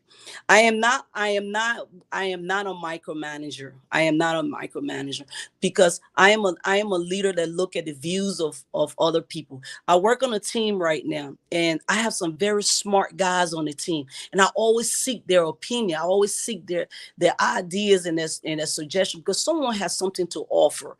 Okay, I am one of those leaders that I seek the opinion. I seek what your knowledge, and I will learn from you as you learn from me. That's the kind of leader I am. I am not someone that will go check behind you. Did you? But what I'm hearing for you, Kale, is the situation you describe. You have people that are highly educated, right? So in that sense, I think it makes sense to consult them, But when you have an environment in which where you have minimal people are educated, then you have to practically tell them what to do. In where we live right now in this capitalistic country, and that's why some of us now we are advocating, because if we say if America believes in democracy, then we shouldn't have dictatorship at work, because at work right now, whatever your supervisor says, you have to do it. So at the workplace, the minority, they rule the majority. The employees are in the majority, but the bosses, they are in the minority, and they tell the majority what to do. No. When you have that kind of view, right, then you're gonna have a chaotic place. We're talking about leadership style whereas you want everything your way? Or do you want to bring your people at the table and you'll discuss the issue? Or I give you a case in point. Do you want a leader that will come to the people? My people, yesterday I signed this deed right here, so y'all take it. No, you're gonna come to the people and you're gonna talk to them, and you're gonna tell them the benefit, and you're gonna tell them the not so good part of it, of whatever you're trying to do. Jegbadai, you are running right now. No, let me stop you for a minute. When you're in in anything you do, right, you have procedure, you have policy, you have a guide, you have something that will guide you. All right, you have some kind of way that you have to be guided. If we did not have a guide, this place will be chaotic. Everybody will be running, doing their own thing. I'm not talking about that. You have to follow some procedure. You can't just. That's why we have. I'm following you, but you see, and I think that's why Liberia is not going nowhere, right? Right now, you have your agenda, you have ideas that you are marketing to us, right, to become the representative for District Number 3. Once you get there, we expect you to implement those ideas or do something to bring those ideas to fruition. But what we normally do, when the people elect you already, then you come back to the people and say, well, what do you want me to do? But you saw something to us already that you want to do. So in America, when the people like Joe Biden, and they will tell you, I'll create 500 jobs or 5,000 jobs. When they go there, they start working on that to create jobs. So the people, they don't come to them and say, oh, how you want me to create a job? Or what you want me to do? And that's what the problem is in our situation. Go ahead. Yeah. He has a advisor. He has people around him that advise him to how to proceed towards certain things. What I'm saying, in other words, right? Your viewer want to know the kind of leader I'm going to be. I am not going to be the leader that's going to shove anything down anyone's throat.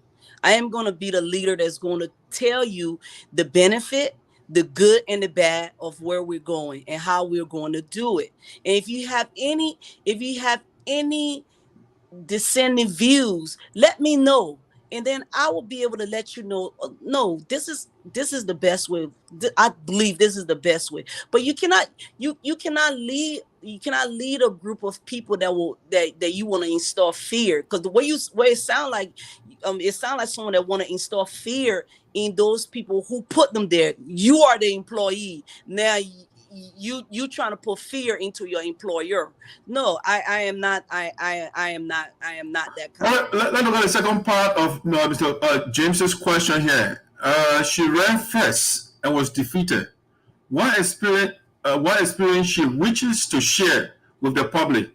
Something she overlooked in the first race in the district.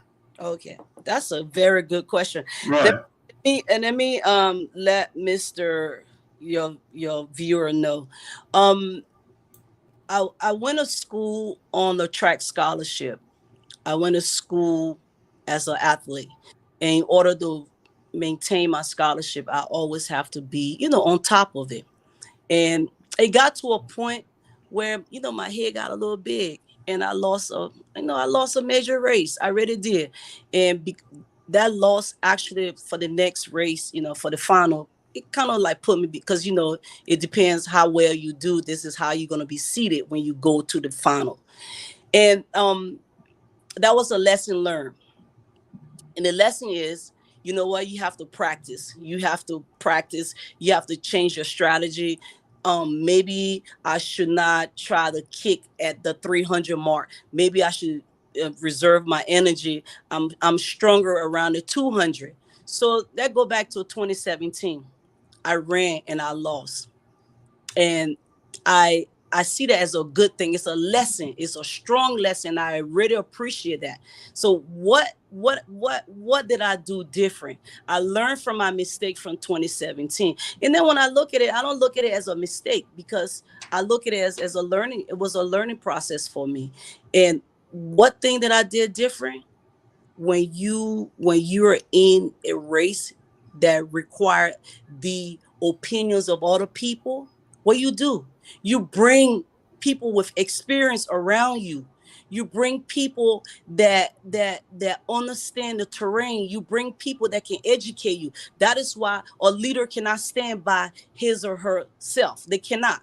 Absolutely, you cannot stand by yourself.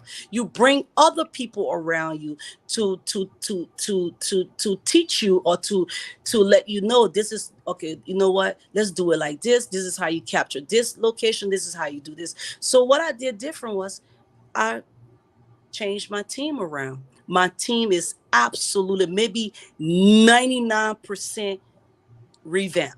I changed my entire team, and my team is consist of from the young to the very old. 2017, my team was very young. You understand? Okay, so Jegbadai, so I want us to take in more comments and questions. So I want you to be a little terse with your responses, so we can get to more, please. So Basilio Juarzon said, to be a little quick. You gotta speak English to us, Papa. I beg you. Okay, be brief in all word, Okay. So Basilio said a leader is innovative person who creates the necessary changes. You agree with him? Absolutely. Okay. Absolutely. I mean, also said, that's what makes you a leader. You have to be very creative at the same time. Yeah, absolutely. Okay. So being creative, is it different from being crafty?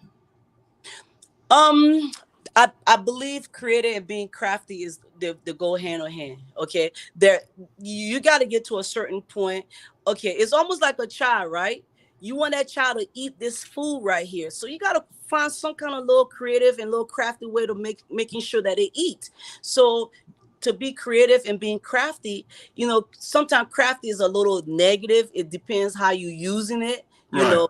It is negative because you got to deceive the person a little bit to make them think that what you're doing is in the best interest of them, and at the end of the day, it might be in the best interest of you. So crafty can be negative, but in this aspect, the way the viewer is saying it, a leader can be crafty and be creative at the same time. You have to be, because they go hand in hand. Okay, so the message leader, meaning you are leading from the front. So does a leader always lead from the front or from every direction? I think a leader can lead from any direction, but when you lead from the front, that require discipline. The only reason why you may be in the front is because you need discipline. I give you case in point. We're marching. You're behind me. I'm the leader. I'm in the front. When I stop, you shall stop. Okay. And this is another thing I want us to talk about. I think we'll talk about that later. But when you lead from the front, this is my view now. I mean, this is my view. When you lead from the front, you're leading because of discipline. When you lead from the side or the back, because you trust those people who are in front of you, that the instruction or the direction that you have provided to them, they are going to do a good job.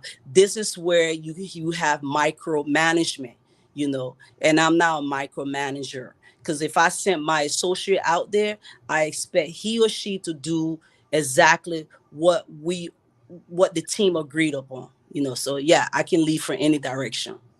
But that doesn't create room for creativity, though, because if we agree on something, you just say, okay, just enforce that thing. That means suspend your mind. Just do what I tell you. No, you can't tell that. No, I think you're mushing it up a little bit. When I speak on leading from any direction, what I'm trying to tell you is I am not a leader that require to just to be on top of someone, just micro. No, I'm not. I am a leader that is willing to listen. How are you going to be creative if you're not listening? How are you gonna gain ideas? Do you know it all? No, you don't. You do not. Well, there are people that actually literally need to be told what to do. If you don't do that, yes. That is true. That is true. You do have people that needs to be told that, and they're in prison. They're locked up. There are people. No, there are free people. There are free people that don't like to follow instructions, you know. But okay, let me not do it. So the other guy, Queer, said political overseas jokers. I think the comment is a little condescending, but you say though. You know, I want to kind of poke into it just to take the meat what I saw in it or I'm seeing in it. So the joker aspect is different thing, but are you overseas leader? You say you're a leader. Are you an overseas leader? No, I'm not an overseas leader. I am not an overseas leader. That go back to that comment. You know, when you have people to say they're political overseas jokers and stuff like that, you have to see where that person is coming from. And once I get things like that, right, I don't get upset with things like that. Only thing I can tell you is bring your candidate or bring your aspirant on the same floor as Gallah Jegbadai. Then we'll see who's the joker. It's as simple as that. Okay. It's clear, just like that. Okay, let's go to the comment. I'm here, Doug. Okay, thank you, Reverend Kamo, for joining us. The person is calling her back again. Let's look at the comment from J. Kiriwe Alexander Tortes Jr. He said, Madam Jegbadai-Fully, I stand to be corrected. I think this is your second or third time contesting in the district, and you were defeated or rejected by the people in the previous elections. My question is, what sort of moral season did you learn? I think he meant to say lesson, I think.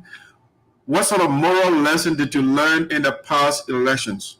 And what perception you heard that stimulated you to think you will win this time around?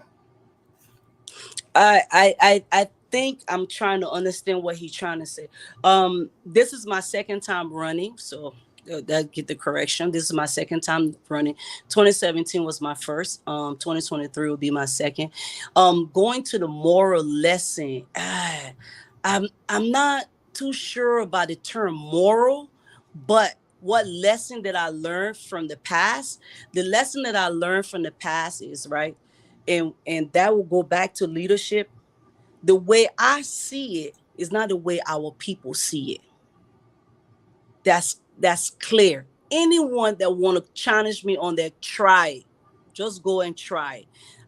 The views that I had, the excitement I had in my mind. Oh, I would do it like this. I would do it like, no, that's not how people see it. That is why I was saying, if the opportunity is provided or given to me, I am going to sit and I'm going to listen and I'm going to learn. Now, what excite me was, it's not me, it's the people. You know, Khaled, you know, you ran and you didn't win and you spent your money, you didn't do it, but you still come back and you told us thank you. You still come back, you travel all around this place and you told us thank you. You still happy with us and everything like that. You are a good person. We're gonna get behind you. That is excitement right there. That lets you know that the people know that what you're doing, that you are genuine, you're sincere towards it. Yeah. Are we running because we're looking for a job? It is a job, but are we running because we need a job? Is one you looking, or do you need? I don't need a job. I don't need a job. I have a job. I don't need a job. I feel like I have something to offer. And at least our people can see that I have the passion and I have the sincere compassion towards my community. And that excites me when they tell me that we tell you thank you. You still come around. You told us. You know, I was very, very excited. But I want to cover the topics that we have. So I want you to be succinct so that we can cover. Yeah, so, you know, politicians, when you give them the floor, they'll go all day, you know. So, Queer is saying, Queer's say, I saw what you built around Bristol Town. Okay, number one, I like the way he said you build something. So that's a positive thing. At least you building something, right? So I like how you started the question. So I saw what you built around Bristol Town and called it Highway Supermarket. My question here is, how possible is it for jobless people to purchase stuff from the supermarket? Let's deal with that first question first. You know, it's very unfortunate that he will say that he will call our community jobless, you know, because you're not earning a paycheck from an employer, that does not make you jobless. Our people get up every morning and they go to the various I guess businesses that they're doing. So they're not jobless. Yeah, they go to the farm and those stuff. Exactly. They're not jobless. If they were jobless, how are they surviving today? The very people you calling jobless are the very people who born you and the very people you see every day. So I don't know how you would term the person as jobless, you know. I call it a supermarket. At least, you know, I always, you know. So, but hold on a second. The language has changed. Before then was mall. It's now supermarket. Which is which now? No, that's why I don't know anything about what he says. Supermarket. It's not a supermarket. I don't have a supermarket. So that's what do you call it? I call it it's a little shopping center. It's a little shopping because we're gonna have several entities of different things that will be doing that. So it's a little strip mall. It's a shopping center. Anywhere you have more than 2 or 3 different things that you're doing, entity or stuff, it's a shopping center. Yeah, it depends on you look at a shopping center, a strip mall, a shopping center. It is what it is. So when are you going to operationalize that? When is it going to get operation? Yeah. You know, right now we had to stop because of the campaign, and then, you know, I had a couple of unfortunate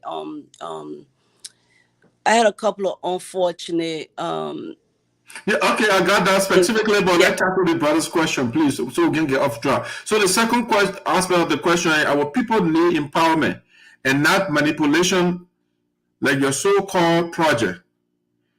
Can you rethink and do something better than that? No, sir. I cannot rethink and do something better than that.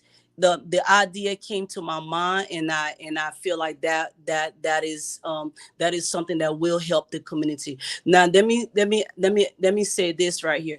Do you think it's fair for our people to go to Greenville and buy a bag of rice, pay for that rice, pay for themselves, and then come to Juarzon to eat that rice? At what point would they do that? Whereas they can just go right down the street and buy everything that they need, and they do not have to go to Greenville to do that. So how is that manipulation? I don't think that person understands what they're writing. Okay, perfect. Godfrey, you are not asking questions. You are nitpicking. I advise you to stop being emotional and pose your question in your professional style. Okay, well said. Let's go to the next person. I'm here to understand what you mean. Okay, they are going back and forth. Queer said, a supporter of Kolo C1 referring to well-meaning people as jokers and the most reckless is the most reckless thing I've ever come across since day, because a person who sells eggs should not start a fight in the market. Okay, all the parables the guys are on the scale of 1 to 10, if the election in the district is today, can you rate yourself? That is kind of hard. On a scale of 1 to 10, if the election was today, right? And knowing myself, I will consider myself as a 10. I will, because I think I come to the table with, you know, I don't want to use the term, you know, I think I heard it, clean hands or things like that. I think I come to the table with a sincere heart. I think I come to the table with the mindset that we can make it, we can do it. And we don't need to manipulate no one. We don't need to make anyone feel guilty because I give you a school, so you are obligated to put me in office, or I give you a tablet, you obligated to put me in office. No, we don't have that mindset. We don't owe no one owe us anything. Okay, and that is one of the mistakes our people make, and it's very, very important that our people understand this. You do not owe anyone anything that is running for office. Just because they give you some school or they give you copybook, you don't owe them. And you're not obligated to them. You're not obligated to me. You're obligated to who you believe will do the best for you sincerely, without any dark hands behind them, without anybody poking buttons behind them. You want someone who is independent, who is sincere, and who is compassionate towards your cause, not because you owe them, they feel entitled to a position. So when you have a sincere heart, are your hands clean? My hands are very clean. I don't have nobody behind me. I'm not depending on any lawmaker to help me out. And then at the end of the day, I will be how you call it? My loyalty is to that person. And our people have to be very, very careful when those people come. You know who you are electing. Okay, do not elect anyone that will be loyal to someone else. Elect someone that will be loyal to you. Okay.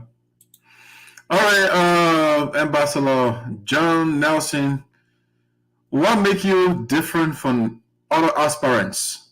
I think I answered that. Right. I believe I answered that. Yeah, I believe I answered that. That's what makes me different. So Marie said, I think I like your confidence. Keep up your good work. Okay. So later, she's playing the female card now. This one. Wait a minute. They get this right. Right. They said the female card. Mm-hmm. You play the female card when you think that you have a little when you lacking in some area, right? Then you gotta play the card to work your way. Okay. Because if you're lacking in some area. Now, let's be honest and be sincere, even to all the people who have that aspiring, that candidate. Let's be honest and sincere. Let's put everybody on the merit. Let's look at it. Let's look at everyone. I feel more than confident that I am up there. I know for a fact that I'm up there. My degree is real. My work experience is real. My ability to interact with people are real. I don't pretend. It's not fakeness. I didn't wake up one morning and just start buying you mattresses and bundle of zinc because So let me look at right now in the race from what we are looking at, the race is among three persons. Now you at the top, of course, that's Sonnyboy Noah second, and Kolo Teahjay, right? And if we look at the three of you, so Kolo, the reason why he's, I think, there, of whatever the order is, he is linked to Senator Teahjay, who was declared guilty for corruption.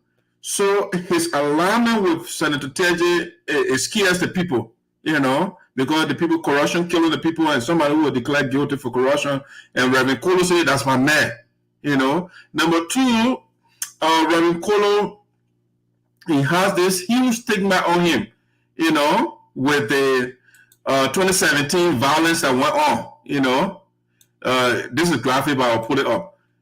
This gentleman right here, Mark Norman, his guys, attacked him, they burst the eye, and then consequently he passed away, unfortunately. So that's something that is really against him, for which his chances of winning he run pretty much the man running behind you. He can't catch up with you. The only good thing I see about Kolo so far, he educated your other rival, Sonnyboy Noah, because Sonnyboy Noah went to his school, the missionary school that he is leading, he's running in the district that cannot improve. All right, that's something. But Sonnyboy Noah, on the other hand, for which the people, I think you alluded to it, he giving people some old Chinese zinc somewhere. He carried bag of rice, 1 or 2 persons somewhere. stuff of that nature. But the race, so is here, whereas you have something practical you listed, like the city hall that you put the chairs, the generator. I mean, you carry medical supplies, or people you got children on scholarship and those things. And so I think that's what the people are looking in your direction. But let's look at Sonnyboy Noah for a second, though. Sonnyboy Noah, let me put this up. Maybe that why he has a leverage over you on this one. Do you think the people will vote for you, given that Sonnyboy Noah put Z on top of the three horses right here? It's, to be realistic, there are some people who value that more than the future. Just being realistic. There are people who value that more than the future, that they're willing to say, you know what, this $60 bundle of zinc or $30 bundle of zinc is more important than tomorrow, because it is that instant gratification right now. So honestly speaking, there are people who believe that, who value that, and we're going to change their mind. We're doing everything possible to change their mind. We're doing everything possible to make them see this is not what politics is. Okay, this is not politics. Supposed to work for you. Government's supposed to work for you, and working for you meaning working for the people behind the next generation. That's what it is. So we're going to do our very best to try to make and yes, the alarming thing about Sonnyboy, right? Those houses on the screen, Sonnyboy Noah cannot sleep in those houses. But instead of breaking those houses down and building something better for our people, let's start from where he works currently. And that's why I'm alarmed that Sonnyboy Noah is running for office. Because if he can do that, and where he works currently, this is how the place looks, Jegbadai-Fully. Imagine, the brother has been there for a while now, but yes, how the speak to that picture. Well, I can't. I've never been there before. I just drove by. I've never been inside. But you have to also understand that sometimes in Liberia, it is not competence, okay? Sometimes interest will supersede competence. And that's the problem we have. When interest supersede competence, then that's the issue right there. That is something that will have to be addressed by the national government. And there are people who are tasked to address that issue. Why does this place look like this? What is going on over there? So I don't have too much knowledge on that, but only thing I do. Why would they do, your man? Okay, we'll give you a task to run the port. I mean, it's funny, but it's not. But the building in which he works will be looking like this, and he say he wants to be a representative for us. What makes him so confident that we'll give it to him when he can repair our building? Well, we have to go back to the beginning of the show. When you use the weakness of your people against themselves, right. This is where we are. That's just what it is. Because it is very difficult when I don't have it, and I cannot go and question you when you have it. So I'm free. I can do whatever I want to do. I mean, that's how I see it. But I think that's more of the national government to take care of that. Yeah, and while he is doing that to the Port of Greenville, where he get it income. I mean, look at the houses the man building for himself, and that speaks to the narcissism that you talked about earlier. He's building all these houses for himself. Yes, another one. Yes, another fancy one for him. I mean, he built all these houses, but there are people living like that. Go ahead. Well, and that is why some of us are around. And even if we wasn't running, okay, you have to first think twice. I mean, let's just think twice. Someone building a lot of house. How you have to sit down and listen to the rationale, the belief system. Oh, at least he making the place fine. Oh my God, this is how Yeah, that's the thinking. So you have to first pass that mentality. You have to first get over that. At least you're making the place fine. What you have, okay, you got a point. So we have to work with that. I mean, it's a lot of things we have to work with, but I can assure you, trust me, our people are very wise, and they know they're very, very wise. Even when you try to, or when you think you're going to manipulate a process, it's not going to work your way. It is not going to work your way. I mean, how can somebody come for eating Kele Willy on the street? And then, no, it's just amazing. And radically, the man who this 1, 2, 3, 4, 5, 6. I mean, what's the other one? 7. He got 7 houses in no time. Well, you know How is that no time miracle happening like that? Well, you know what? We're our job is to educate our people. Now, what is one of the key role of a leader is to educate. Our job is to educate our people. That's why I say our people, they have to be very, very careful. They have to be extremely careful. We know it's politics, and politics requires a lot of money. And some people believe in manipulate. Some people believe in bribing the system. Some people believe in doing the wrong things. And so we have to be very, very serious about educating our people. This is what you're gonna get. If you see it now, just imagine if you put it there. That's I mean, the man from here in no time, and the men are honorable now. Damn it. What's that right? So how do people become honorable in Liberia? We don't have no fear on that. We don't have no fear. I can stand in front of anyone and say, look, everything we have is real. Our degree is real. Our work experience is real.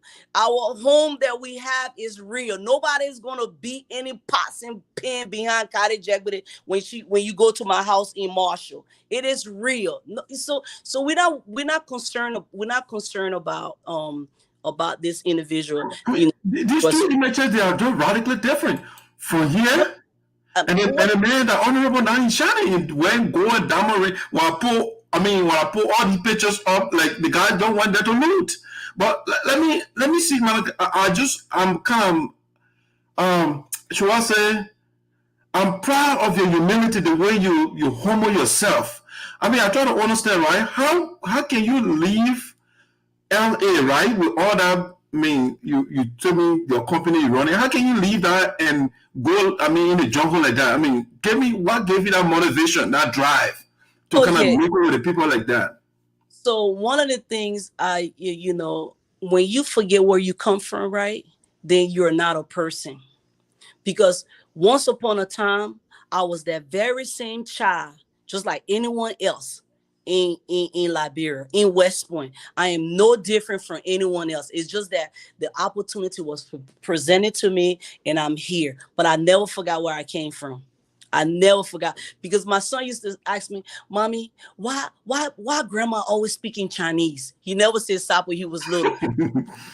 Grandma always speaking Chinese. I said, Grandma is not speaking Chinese. So I had to, I took my kids to Liberia so they can see. My daughter go to school in Liberia right now. So I am very grateful for. Hold on. Did you say your daughter is going to school in Liberia? Not in America? My daughter go to the international school in Liberia, right there. EW. No, I'm sorry. Police Academy. Yeah. Wow. So instead of the game, so you are practicing while you are preaching. Because you instead of bringing your daughter over here like our man Sonnyboy Noah, a daughter is hanging like, bro, she going to school here and your own is over there.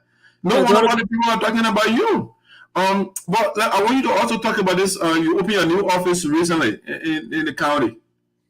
Yes, and it is very important. That's one of the things too.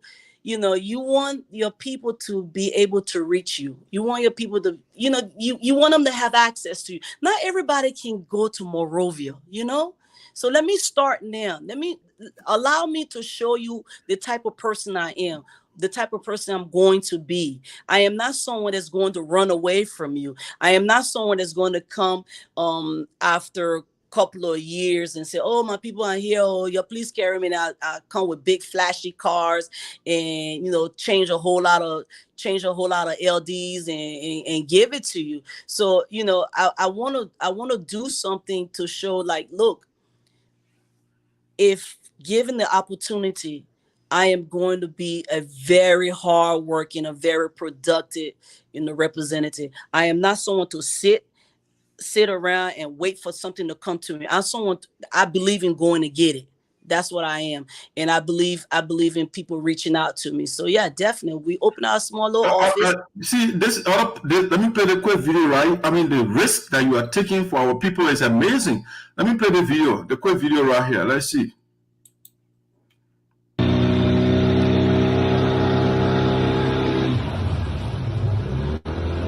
Now we are proceeding to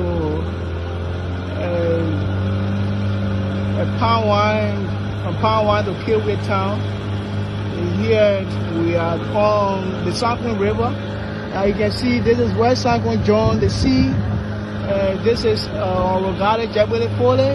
I was going towards the Pound One belt.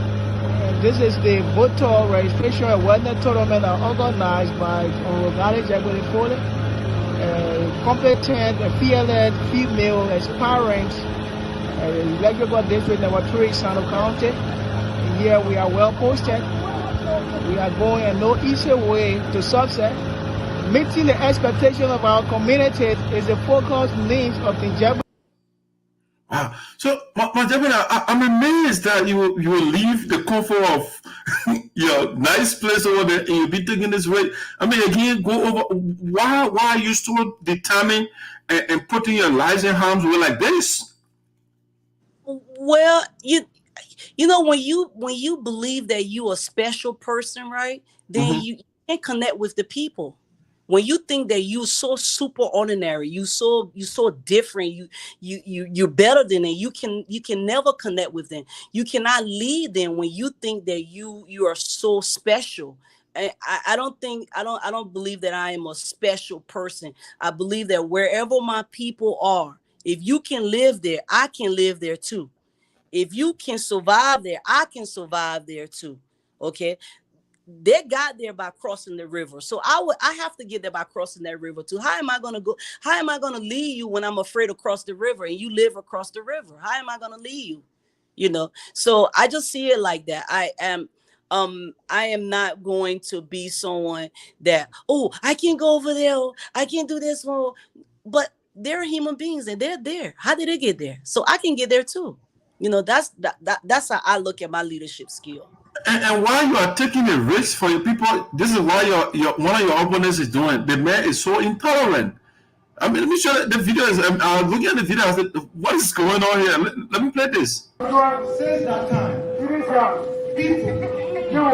benefiting.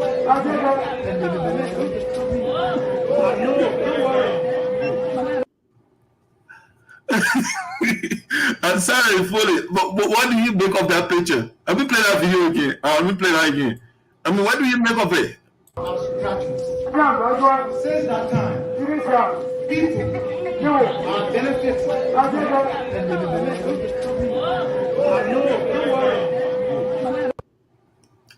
It's fully, but it's not. What? I mean, just tell me, what do you make of that picture? That brother Kolo, I mean, fighting the man who was telling you about the time. All I can say is what you see today is what you're going to see tomorrow. That's it. So what you see today is what you're going to see tomorrow. That's all I can say. That's my own. I mean, because we're talking about leadership, right? If you're a leader, you have to be disciplined, and that also includes time. You know, you have to be time conscious. You have to be disciplined. You can't just use people's time randomly. You know, so the man doing also your time, and the guy is fighting him. That's amazing. I just thought to show someone. Okay, now let's go to something else that I want to show. I think there's a lot of comments coming here right now. Some people. Let me see some of the comments here. What's going on here? The show is very hot. Gallah Jegbadai is on it. Can you guys get back on topic? Okay. Let's see. For your information, in 2011, Sonnyboy ran in a representative election, but the man got 1%. Gallah Jegbadai got 5 or 6%. I think so. That's a huge difference. Obviously, you forgot where you came from. It is clear from your accent. You want to react to that? Yeah, that doesn't work anymore.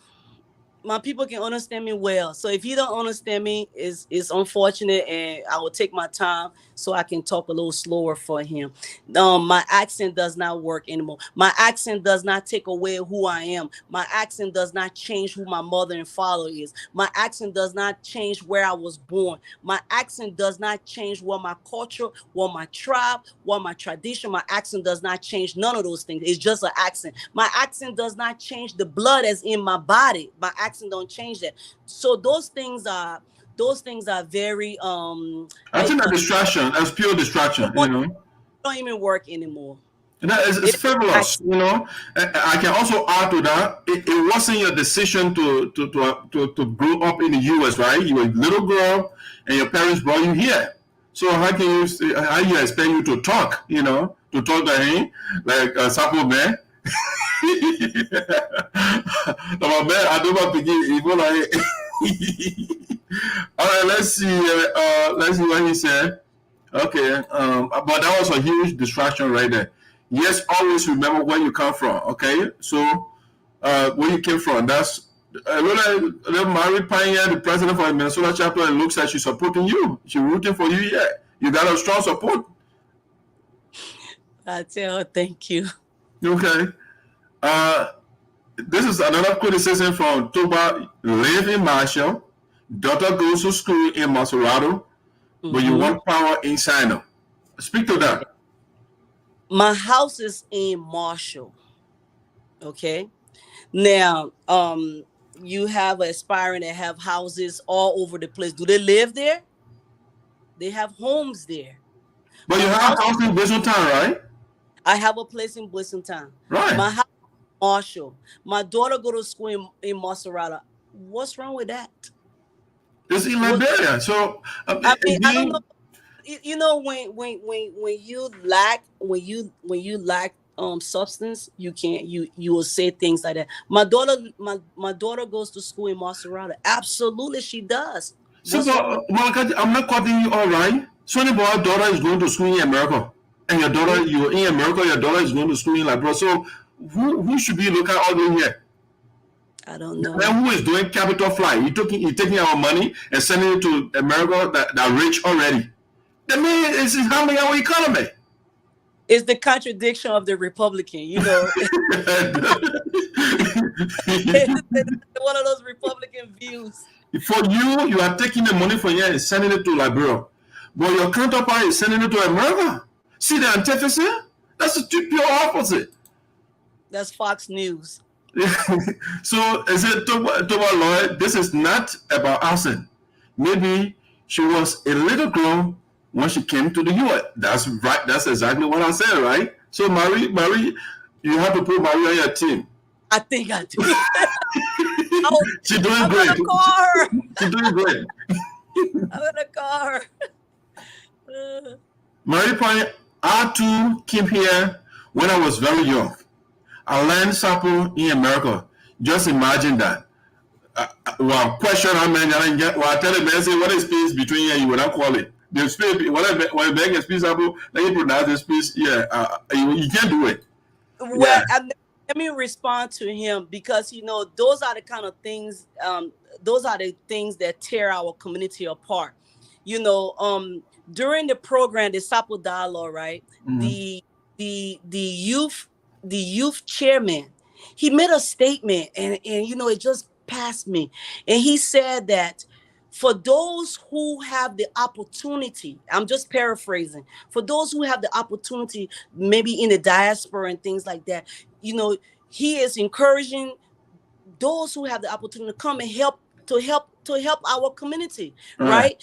When you have someone like this making such a statement, when you know if he is in the diaspora and he probably have children in the diaspora, then you will want to encourage your children to go and help your community. But when you make statement like that, your children is going to stay away. There are children in Juarzon, in Sinoe right now that don't speak Sapo. There are children right now. There are people in Juarzon, Ma and Pa, Sapo. They don't speak Sapo.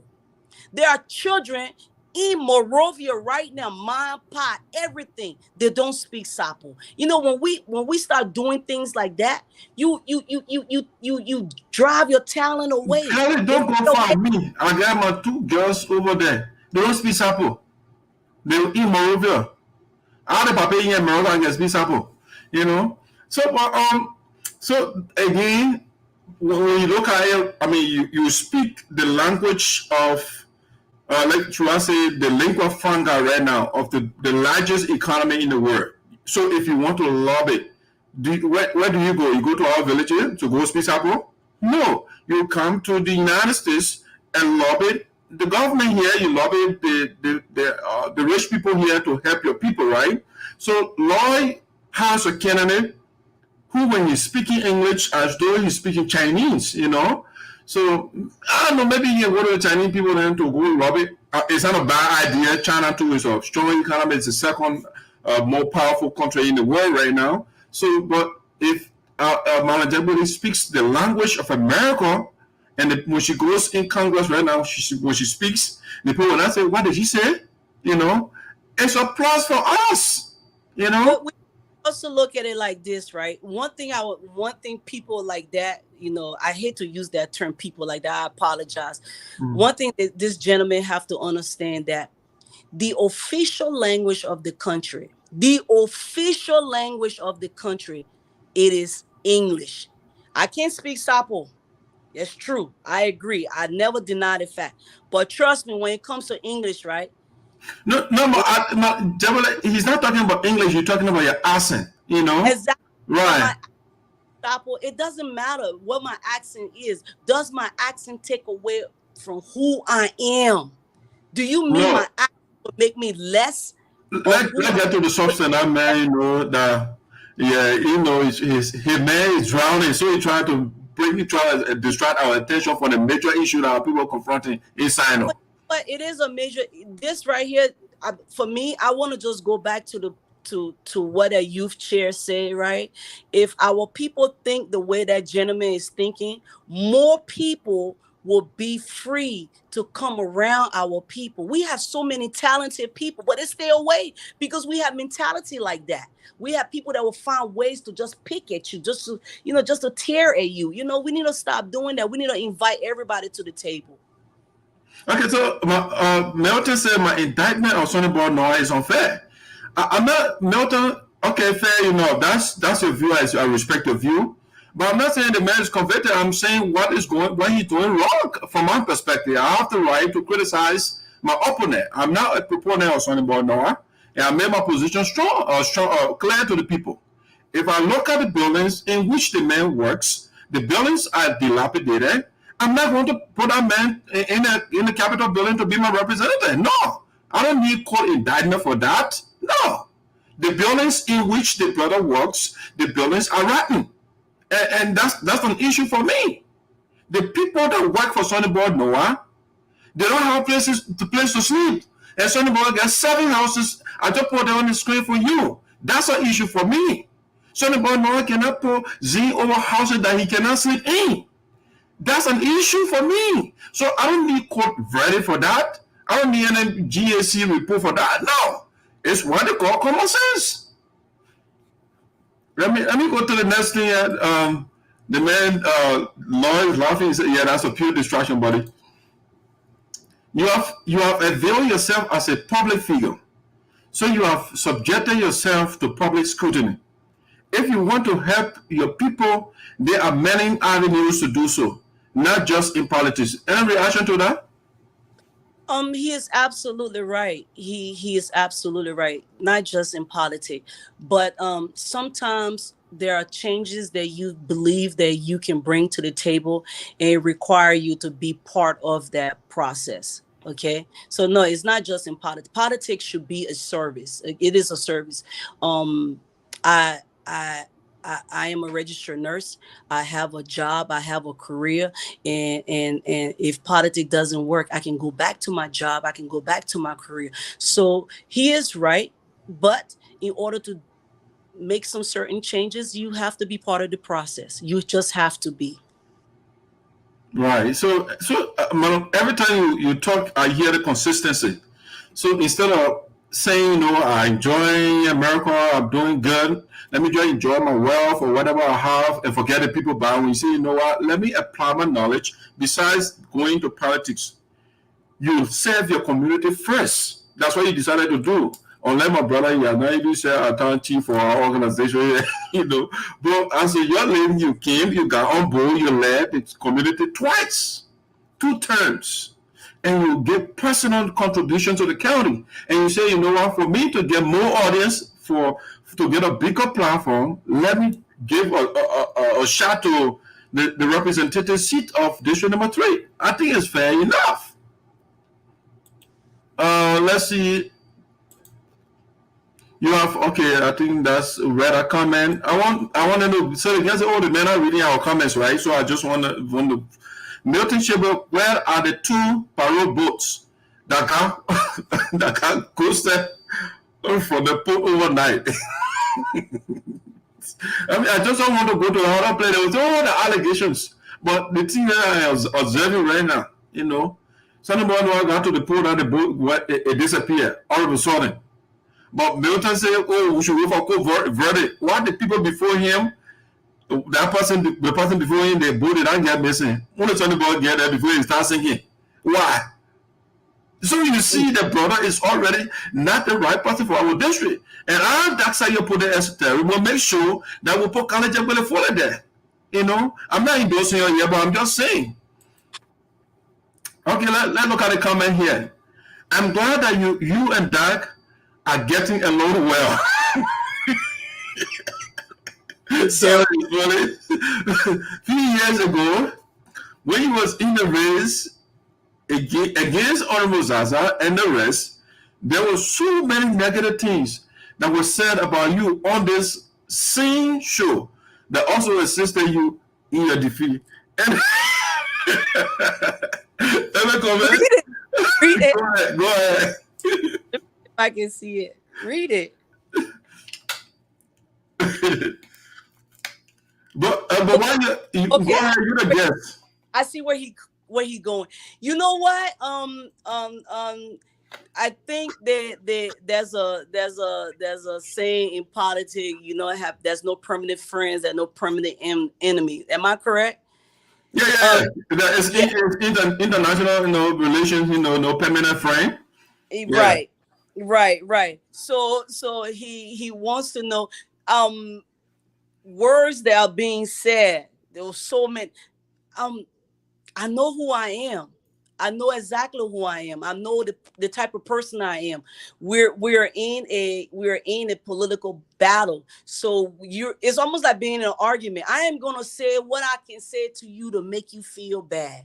Now you look at it today. I mean, we hearing words. Look at the things that happen in the CPP. I mean, right before your face, these people were in so many problems. Now they're talking. They're coming together. Okay, you look at politics around the world. Right here in the United States, where Mr. Shibet lives, you see the vice president and the president. What happened between VP Harris and Biden? So I don't know why he's sounding as though he's not aware of politics. Well, let me chime in too. You see, and that's one of the reasons why I'm supporting Gallah Jegbadai-Fully. You see, if you criticize somebody, especially a lady, and the lady is not going around with anger in her heart, she went in a race, she knows that when you go against the candidate or that, but of course, I'm going to bruise you politically. But she didn't take that personal. Unlike Sonnyboy Noah, I just criticize the man, you come and again. The man, right now in America, he didn't call me. The man is not a leader. A leader is the one who can criticize like Gallah Jegbadai-Fully, and she will still take the phone and call you. And that's why I respect you. I respect Francis. I respect ESOTERIC. These ladies, you will criticize them, they will take the phone and still call you. They don't take you as enemy. Sonnyboy Noah is a man. And because I objectively accepted, explained, articulated the things that you're doing wrong, the man considered me as an enemy. And so, this is what we need Gallah Jegbadai-Fully. Because anybody will criticize her, she will not go after you, she will not get vexed, she will not call a speech from you. And that's what the people of Senegal will need. Because you have the young people, they are thinking right now. So when you get there, you don't want to be the Ayatollah, whatever you say goes. The people will criticize you. And Gallah Jegbadai is on the right track. Okay? So when she gets there, I guarantee you district number 3 will be okay. We're not going to build houses around here like our man doing. No. She's not coming there for herself. She built house in Brazil already. She's not in office doing that. Our man got in office before he started building 7 houses in no time. So, when the guys want to do it in the past, right? The history, if you want to live in the past, you will not grow. No progress will be made. Liberian people are getting along right now, right? Anyway, taking, going, killing each other and shooting each other. The people are speaking to each other, so because Gary and myself we disagree in the past, so we would not tolerate that thing that small ball politics that they get people. It is called maturity. That's right. All. It's called maturity and discipline. And right. Guess what? I know who I am as a person, okay? Yeah, I just know who I am as a person. So I don't dwell on things like that. I'll tell you how I feel. You tell me how you feel, and we'll move on. Case closed. Okay, the next one, the guy said, as a talk show host, you should be seeking the facts, not campaigning here. Okay, hold on. So the man said we should be seeking the facts, right? Let's do the facts more here. Before the first fact we'll start with, let's start with the fact right here. I'm not here to preach propaganda. I'm giving you facts now. Let me put the point fact up here. So we can send the man one fact. Let's do it. Let's do the fact. My brother, Lord, isn't that factual that the port of Greenville looks like this? Ask Sonnyboy himself, he cannot refute this. Is that factual? The houses in Greenville port, that this is how they look. It's factual. That's how the building look. It's so disgusting to the point where the young man, the activist Martin Colley wrote on World Post, who is now for Sinoe. Isn't that factual that Sonnyboy Noah built a house for himself? Am I wrong about it? Is that congestion? Sonnyboy Noah did not build this house for himself? Is that fiction? He did not build this one for himself too? Am I lying about it? Am I making a thing up? This one is not something about people parking in front of the house over there? Is not something about house here? Am I lying? This is not fact also? It's not fact? This is not factual, my man? This one? This is not factual? Is it not house anymore? What indicated with it before? It's not factual? Am I lying about it? So how can you say, if you want to talk fact, I am the auditorium of facts. And I will give them to you. Okay, let's go to Kolo, for example. Let's go to Reverend Kolo. This is not factual. Am I making it up? This did not happen when he lost the election and he decided to put his boys on the rampage. Is that factual? These are the things I'm looking at. Let me play the actual video with Kolo boys who were chasing people. Let me play the actual video. So the man saying he wants facts. Let's look at the facts. Let me get the video up there. It will be there quickly, shortly. Reverend Kolo, where are you? I got all these things on my device here because people was there.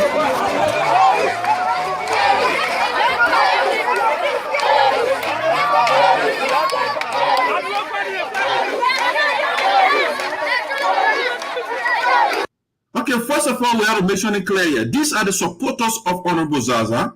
When Mr. Zaza was declared victor of the election, his supporters were jubilating. They were not throwing stone. They were not cussing anybody. They were just dancing as anybody would do when you win election. You would dance, right? That's right. Yes. Let me play the video for you. Let me bring it down and put it back up there.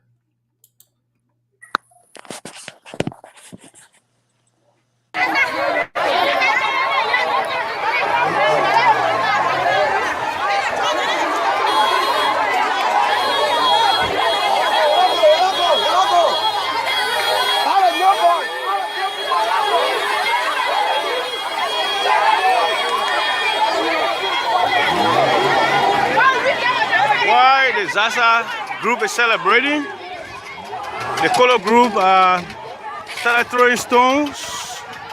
And as you can see over there, fight is breaking up.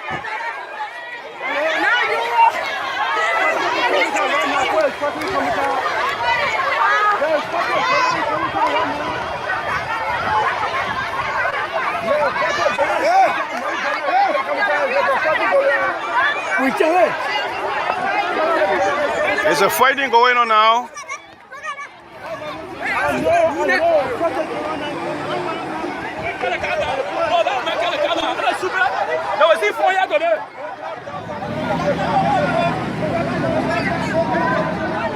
As you can see, people are throwing stones and they are fighting.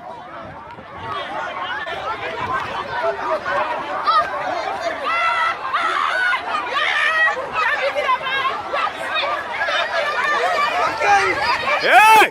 Hey!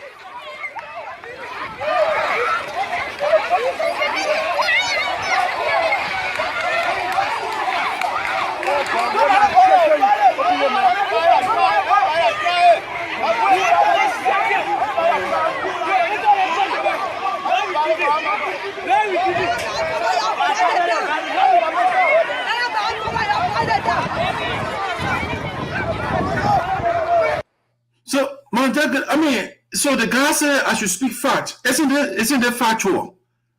Let me say something to that right there, and I think let's put politics aside. Let's put this our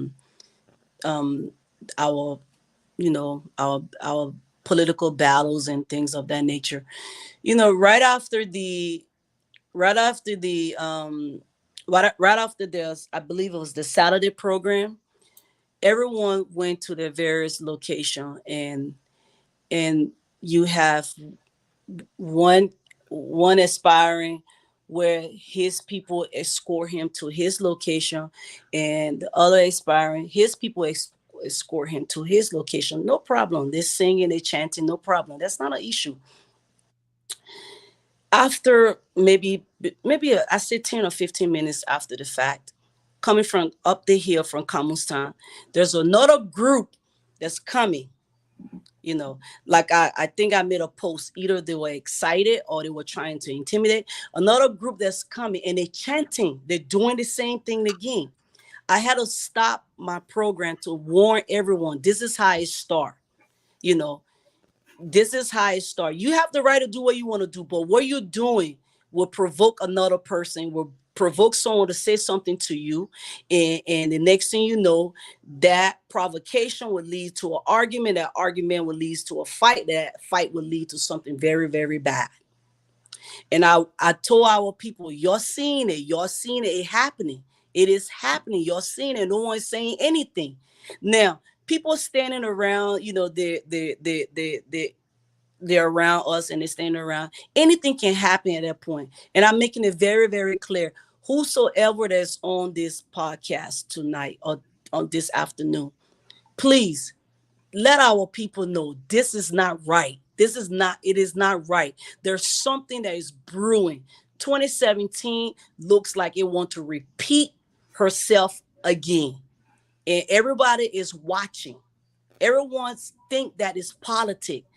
Some people are not mature enough to understand what politics is. Politics is the sharing ideas. Politics is the ability to persuade someone to see it the way you see it. It is not to attack each other. So as they're chanting, and let me call it a spade. It was Kolo. It was Kolo camp. They came doing the same thing again. They came from Kamustan all the way to Biddle Creek. They were doing the same thing. After I just stopped everything. I couldn't take it anymore. They did not come back up. And I made it very, very clear. We are not going to repeat that. That is not politics. Every single one of us are interrelated some kind of way. Right. Now today, some people are not even speaking to each other. And that does not show the person love you because they act like that. When you do something like that on my behalf, no, I don't want it. Please, I do not want it. Please don't even do it for me. Okay. That group doing it just couple of days ago, I think last week or so, I believe they said they had another incident. So you're saying when we were in Liberia recently, the guys were still... Other people can vouch for that. It was another incident. And one of the guys, I think he had to go to the hospital, and the other one went to jail. You see that? It's starting again, and our people are seeing this. This is not, I'm trying to badmouth. My God, you see, this is what they're trying to do because you're a lady. They're trying to intimidate you. Kolo is, Somebody like me. That's what they're trying to do. You cannot intimidate anyone like me. That's not intimidation. You cannot intimidate. You can't harm people. So Kolo, they're harming people again. That's shocking. They had another incident, and it was verified that it was two separate parties that got. I was told it was Kolo and Christian group that were fighting. That's what I was told. If anyone on this podcast, they can speak to that matter, but that's what I was told. But I'm telling you what I saw with my own 2 eyes. Yeah, and you spoke to her. The sad part is Sonnyboy has not said anything about it. He's practically quiet about it. You see, when I said when I do this, the guy said the other don't let Sonnyboy. People are fighting. Kolo boss, a young man, Sonnyboy has not condemned that up to now. The man passed away. Now the guys are still hitting people. People are going to hospital, and some people are going to jail. Sonnyboy has not said anything because those people, they are not his supporters. And you forget, they are citizens of district number 3 that he claiming to be representative, even though you were not. But one of the things I also want to just to let our audience know that just because you weren't there, okay, just because you were not there, people are anything anyone do in your name, it will come back to you. Absolutely. You can ask anyone one day. I think it was on that same Saturday. I believe it was Friday, one of those days. And I confront Mr. Kolo, and I told him, look, we are not going to do this. We're not going to do it. Please talk to your people. And he too told me, look, you talk to your people. I said, absolutely, you are right. I am going to do that. The very next day, that incident happened. You already escort your candidate to where you're going. Stay where you are. But you left your place and you come all the way down, chanting, whatever you were doing. That right there, someone in the crowd could have said something, some kind of derogatory statement. The next thing you know, poof, fight just break out. Then you will sit somewhere in comments.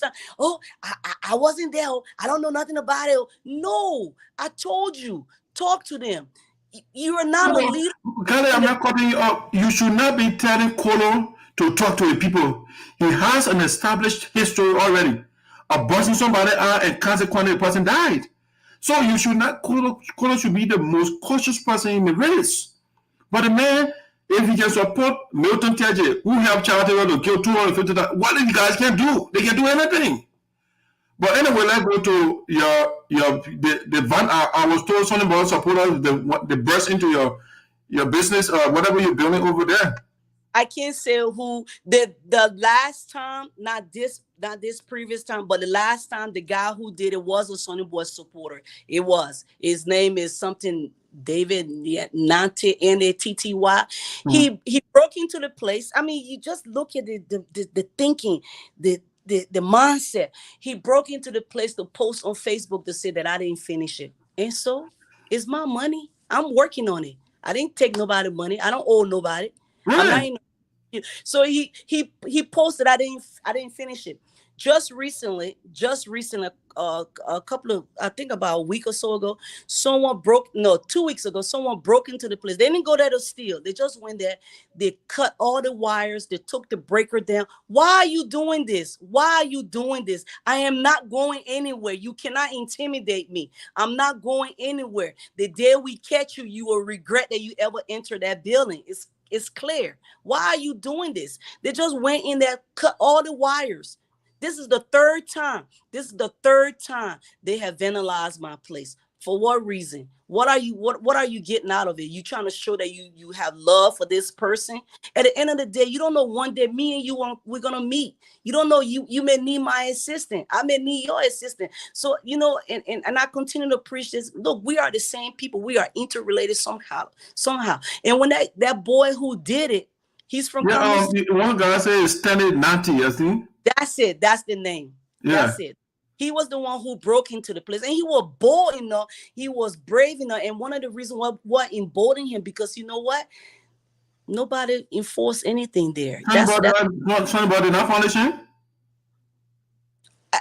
I don't, you know, I don't know anything, you know, about you.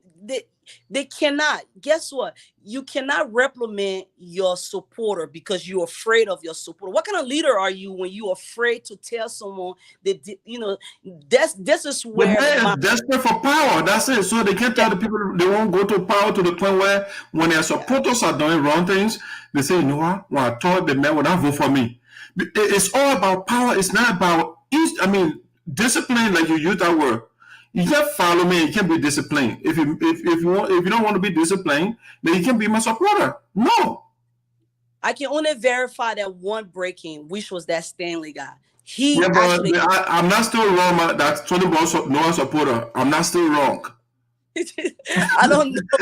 That's a power line. The last one, I don't know, but this last one. For you, you're a politician. You try to be politically correct, but Sonnyboy Noah supporter. That political correct. You know, I work in the prison system, and you know I should understand the law a little bit, but I'm not being political correct. This last one, I don't know who did it. I don't know who done it.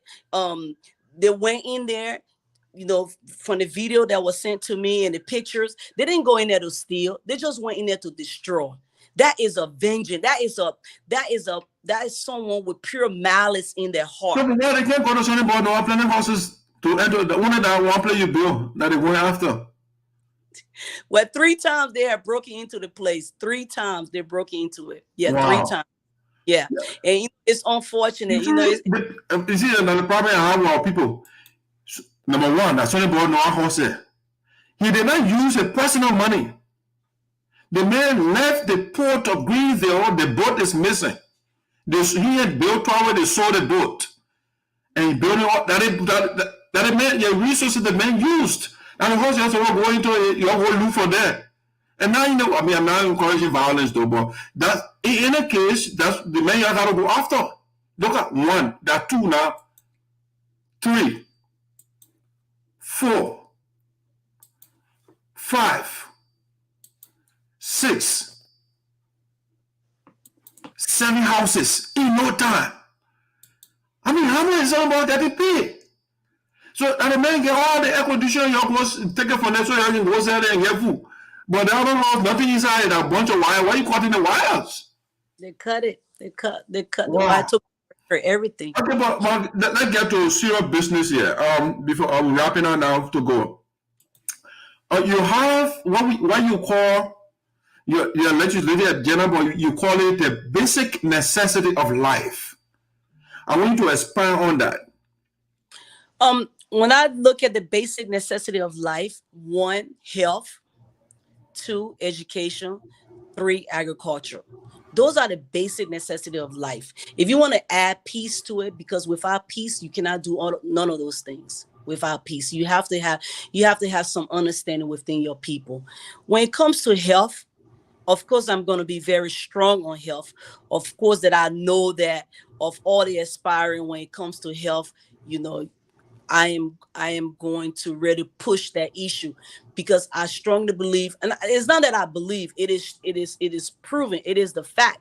Health supersedes everything in your life.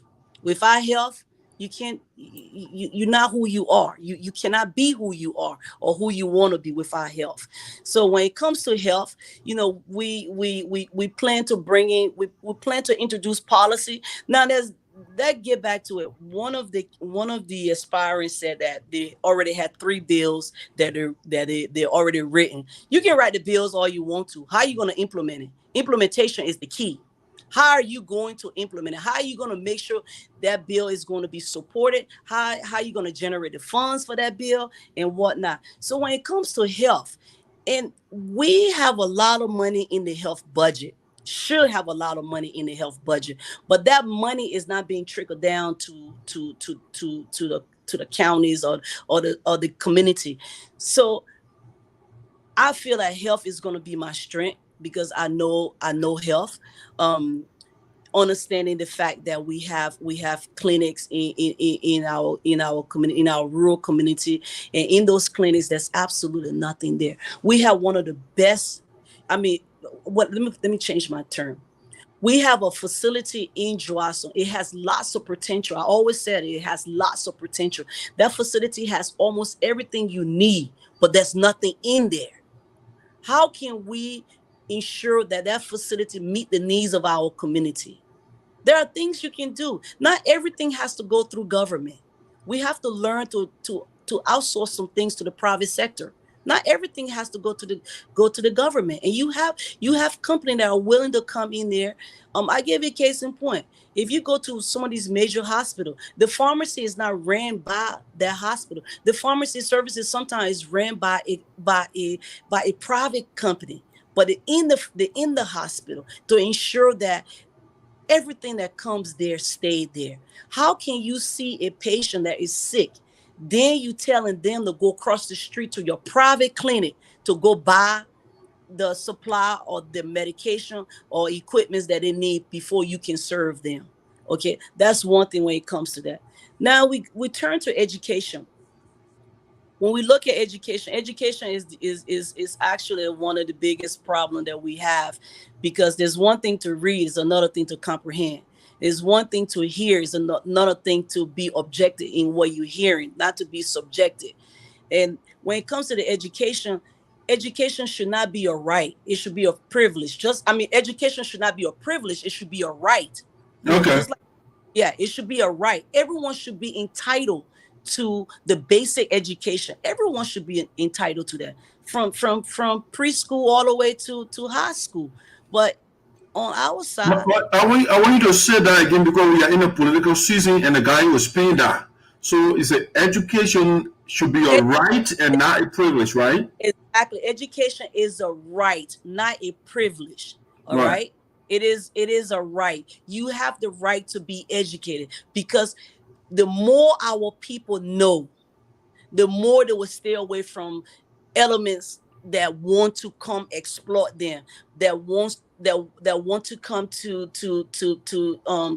manipulate their minds by giving them these subtle gifts and things and whatnot.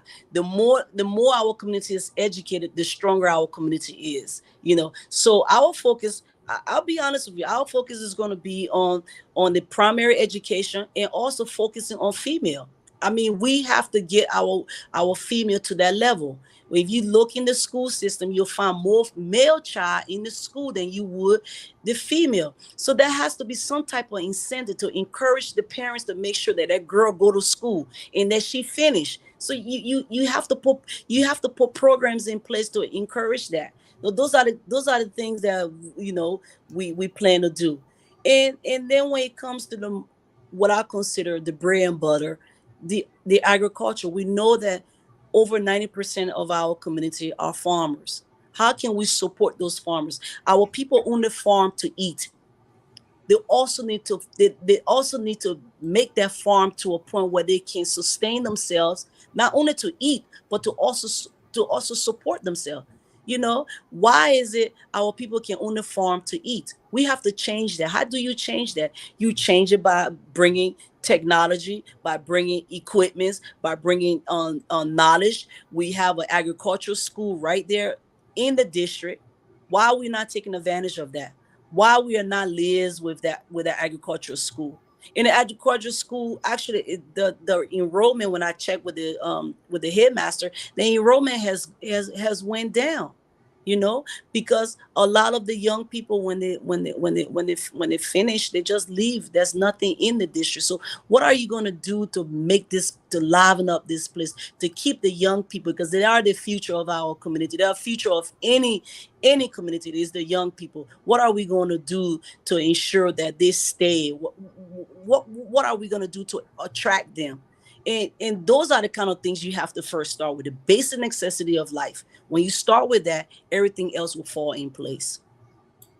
All right, well said. But you know, while we're doing that, I mean, I saw a comment which I thought was a breaking news, because this guy is not a regular guy, and he says something, so I'll be right back.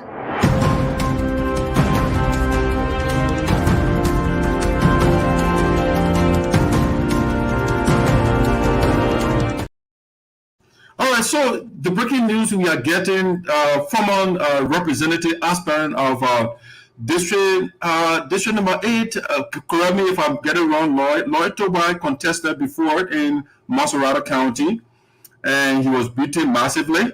But he just wrote that, that's the breaking news I just got, right? Let me make my position very clear. Concerning Sinoe County election, I promise to use all of my power to help elect Honorable Matthew Zaza as Senator and Alice Sonnyboy Noah as representative for District number 3. Right. So he got it right the first part. All right. He got it right by supporting Honorable Zaza to be the representative or the senator of Sinoe County. He got that right. But now he got it wrong when he said you want to support, you cannot support a good man to become a senator, and then you bring a corrupt man to be the representative for the district. So I mean, I respect the guy first choice, but the second one, he is wrong. Because if Lloyd Tobai is not pro-corruption, he should not be supporting Sonnyboy Noah. It's clear that Sonnyboy Noah is corrupt from the evidence that we are looking at. So let's see who is talking to our people on the ground. Because I know why he's supporting Sonnyboy. You know why? That CDC solidarity. It's not because of what Sonnyboy Noah has done at the port. It's not based on his record because they are sedition. And you're forgetting that CDC is, I mean, it's on the verge of being taken out of power, you know. But that's for any reaction to that breaking news. Yeah, I have to say something. I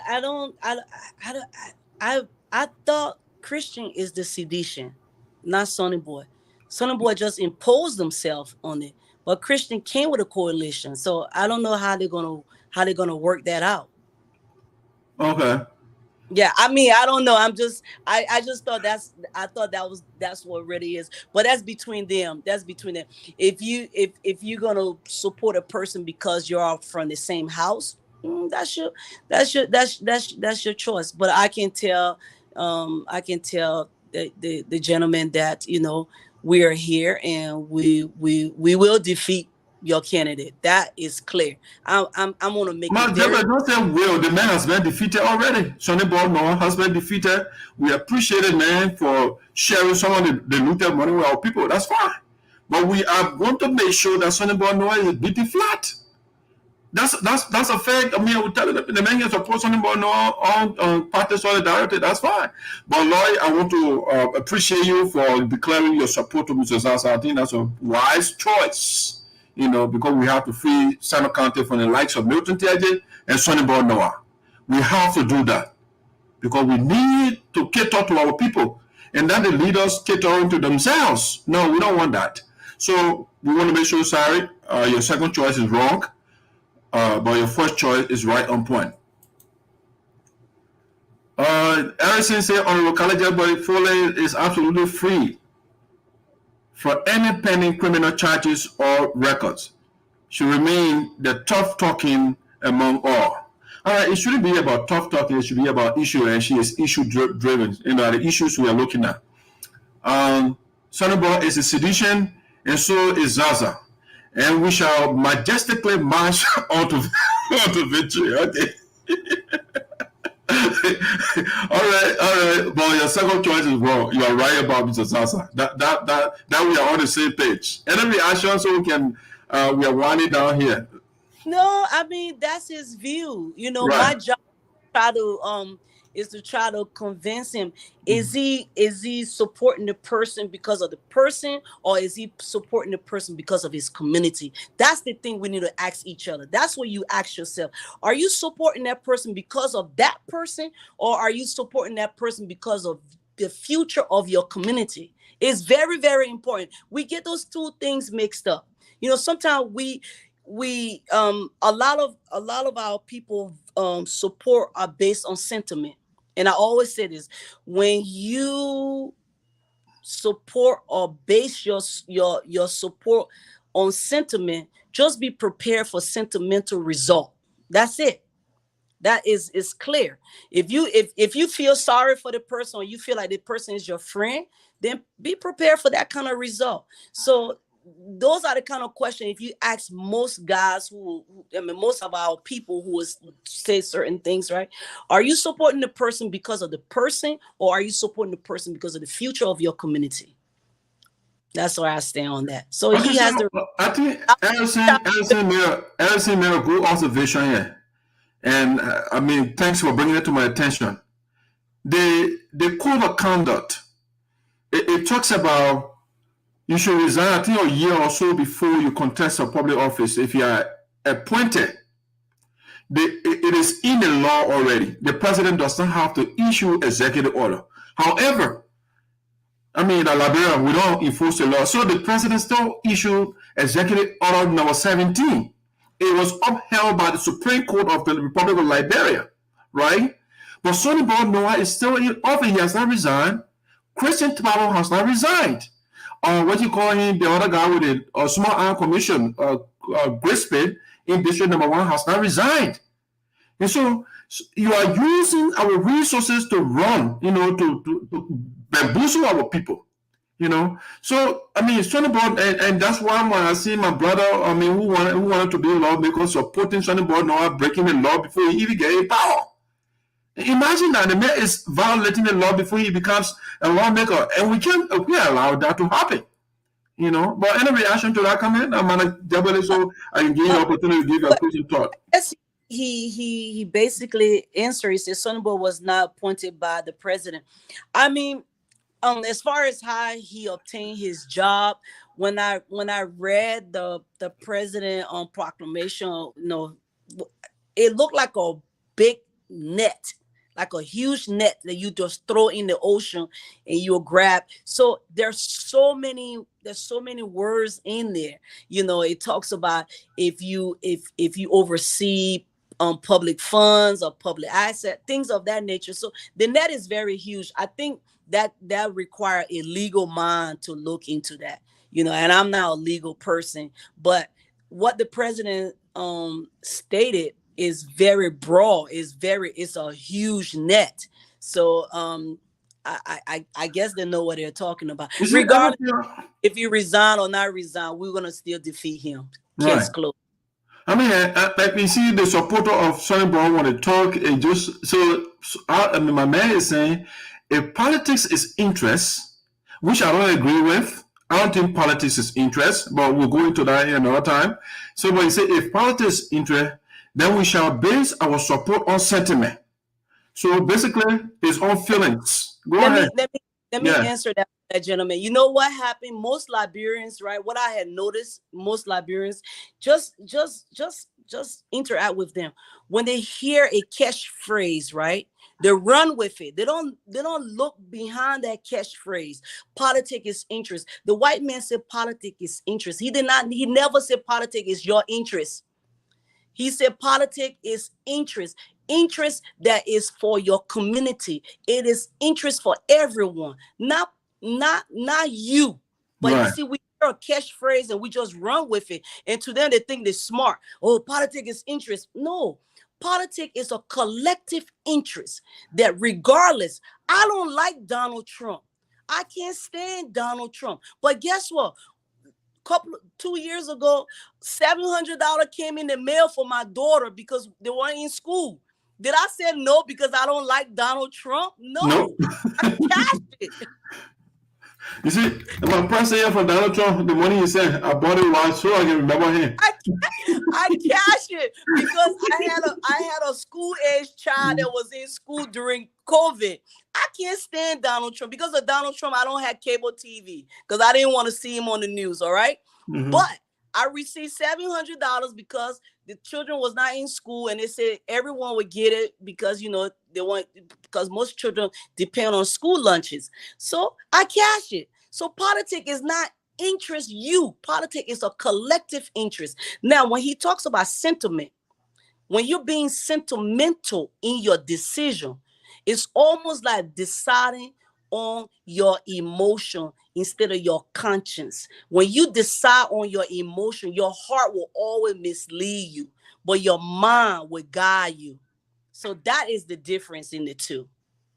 So the man said Sonnyboy was not appointed by the president, therefore he does not have to resign to run. And what did the man say? Well, I think he knows his you know, everyone knows how they enter their employment, you know. So I believe that he know how he entered his employment. Maybe Noah, it's not true. Sonnyboy Noah works for the government of Liberia. Who is the leader of the government of Liberia? George Weah. Sonnyboy wasn't sent to the Pope by Bill Traore. No. It was the great Mabutu Nyepa and Zaza that talked to the president, and the House Sonnyboy Noah got that job. So you can't take the credit from the president. You can do that. When George Weah is not, when Ellen Johnson said he was there, why Sonnyboy Noah wasn't the poor manager?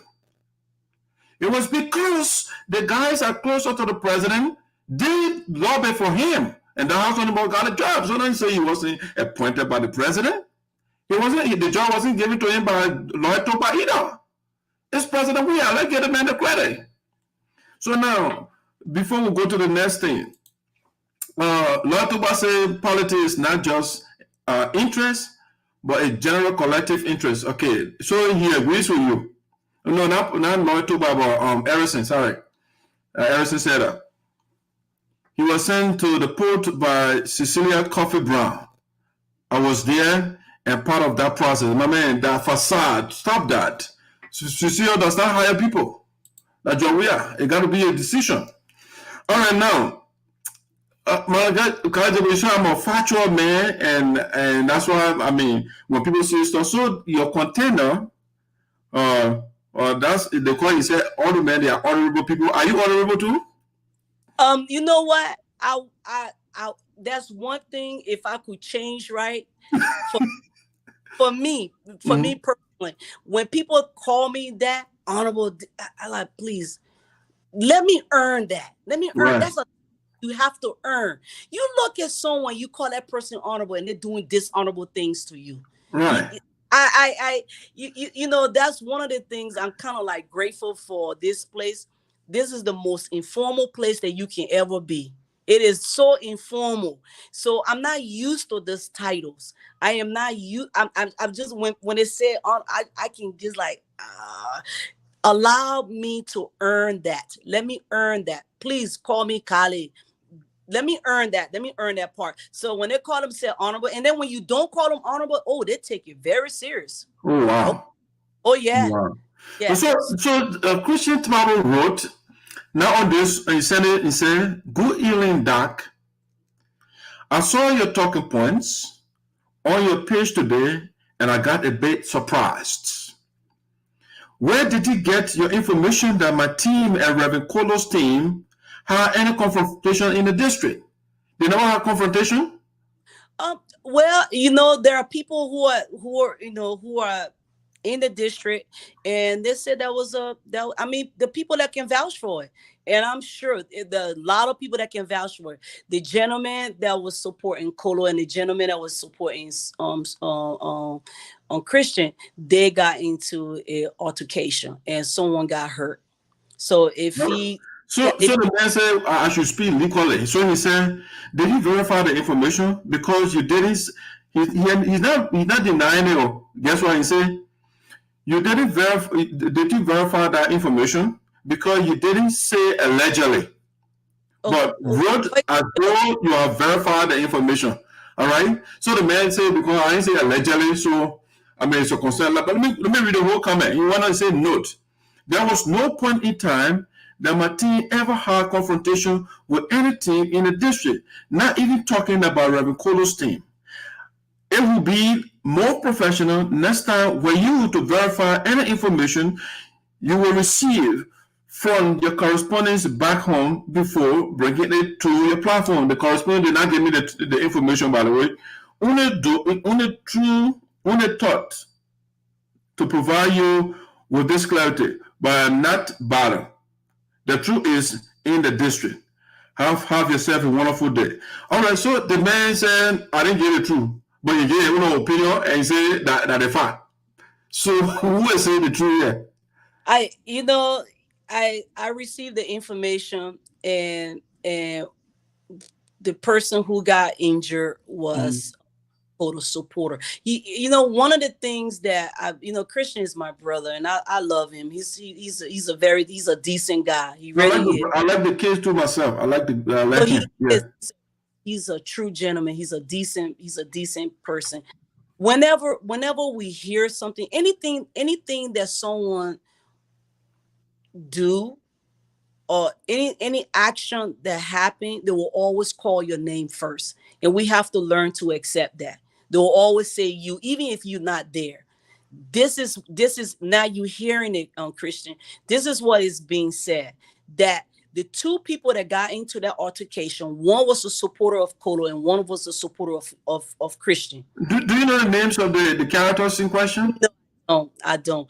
Is I can only speak on what I saw with my own two eyes. Okay. I know that day when Kolo people came down the hill chanting and whatever this thing, you can do what you want to do, but we have a history, okay? And some people are not disciplined. Some people are not mature enough to take these kind of subtle provocations. Some people are just not mature enough. So allow your people, let them know we are same people. We can't do this to each other. We cannot harm each other just in the name of politics, So I think what would help my brother would be like, okay, let me look into this. Let me find out. And then I will get back with you with the facts. If the facts is not right, find out. And then you'll get back. I wouldn't get touchy about it. I will find out. I will find out more, because they're saying this person is your supporter, is one of your supporter, and the other person is a Kolo supporter. Your supporter injured Kolo supporter,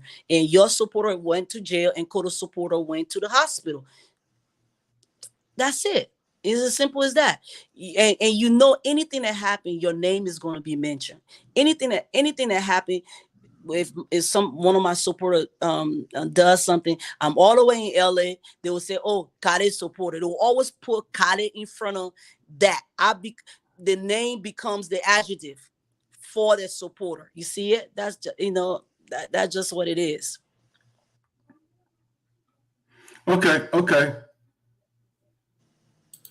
Are you there? Yes, I'm here. Okay, excellent. So, Madam Jegbadai, you've been on for a while, and I have to go as well. But I got two talking points that I want to talk about. But you can just give us your closing comment. I really enjoyed talking to you, and we are here to make sure that the right people are elected in our country for our people to benefit from our resources.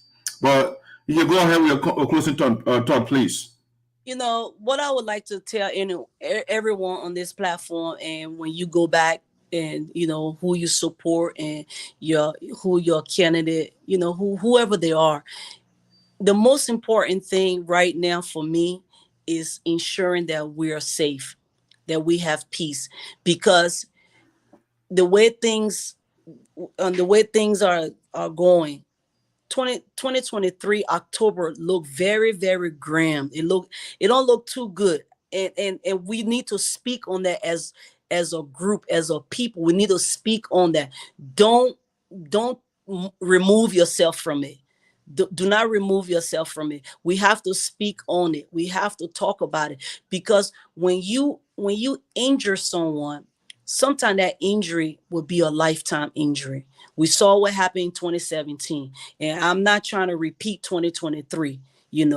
I know when I left, I know how my children saw me. I did not leave my house with scratches and all kinds of marking on my face, or I lost my arm or I lost my leg. I left that in one piece, and I want to come back in one piece. And you should think the same way too. So I'm appealing to everyone. I'm appealing to everyone. You know, whenever you hear that your supporter has engaged in something, confront them. Don't be afraid of them. But then, who are you? You call yourself a leader. You know, who are you if you cannot confront those people who you trying to lead if they do something wrong? So my part in statement is 2023. We are not going to engage in any behavior that is going to tear our community apart. And I'm praying that everyone who's in the race would take that same mindset. Talk to our people. We have a lot of people who are not mature enough, a lot of people who are not disciplined enough, and sometimes they take politics as enemyship. I don't want to have no enemy. I don't have no enemy. I don't have time for it. It takes a lot of energy to have enemies. It really does. It takes a lot of energy. So I am begging everyone to please call back home. Talk to our people. It's not worth it. It is not worth it at all. If you injure yourself for this person, at the end of the day, you're the one gonna leave with that scar. And that person you were fighting for, they're gonna be just fine. So that is my parting statement to everyone. And I want to end this. 2023, it's not so much of being a female. We are qualified. We have what it takes to lead. We have the temperament, we have the compassion, and we have the ability to lead our community. We are standing in a place with lots of experience. We're bringing a lot of experience to the table. We believe in our community, and we believe that we can do what it takes to make sure that our people earn everything that should be coming to them. Now, Jegbadai, hold on a second. There's a call I'm giving for you. Okay. Hello? Yeah, good evening, Dad. How you doing? I'm well. Who are you? Where are you coming from? I'm Shaggy to the reporting from Greenville. Okay. What's your input? Yeah, I don't want to understand. You need to tell the public who is the supporter of Christian, who got in any fight with who the supporter of, because we down here. We don't know who the supporter you're talking about on the show. Yeah, so you're up on Mount Jegbadai. You want to speak to that? You know, when I think it's very important that the supporter need be known on the platform, because we don't have any supporter. Speaking to you, I'm the co-chair of the media team, and we don't have any supporter that got in fight with Kolo, not to our knowledge. So when you try it's a Kolo supporter, not Kolo. Christian and Kolo supporter, right? Right. Yes, Christian. I'm supporting Christian Babo or Christian Babo. His name is mentioned on our platform. I guess. See who is our supporter, who got in fight with Kolo supporter. Now, I think that should be your job to know who is that supporter of yours that causing trouble for your candidate. Yeah, but go ahead. It's not true. Okay, but you. I'll shake you one second. Let make an exhaustive thought, then you can come in. Okay, go ahead, shake. Go ahead. Yeah, I'm saying, I think it would be right, because you want a public platform that everybody listening to you, right? Mm-hmm. Before you mention something on any of on your platform, like making it as your topic, you should be able to understand or to know. Maybe this political supporter, I'm supporter of Christian, right? Mm-hmm. If I do anything that you think, because you gotta verify information that okay, you can't get Christian supporter and that of Kolo supporter. I have a question. Limo as to who is that supporter. Okay, but hold on, Jegbadai. Shake it, hold on. Shake it, hold on a second. Shake it, hold on a second, please. Hold on a second. I have a question. What's your question? Shake it, hold on. Let's first establish this. Was there an incident not too long ago in the district between two supporters of two different camps, and one got injured and one went to the hospital. You heard the question? That part. No, I'm not getting you. Okay, so she said, is there any incident to your knowledge between two aspirants in the race that you know that one person got injured and the other person went to the to jail, you said? They went to police cell. Or one person went to a police station and another person went to... I know of one Fogo. One Fogo who got hurt in Cameltown. Okay. And I know that Fogo is a supporter to Kolo, but who is a supporter of Christian who got in fight with this guy? Because I even spoke with one Liberia city who is my colleague, but he support Kolo.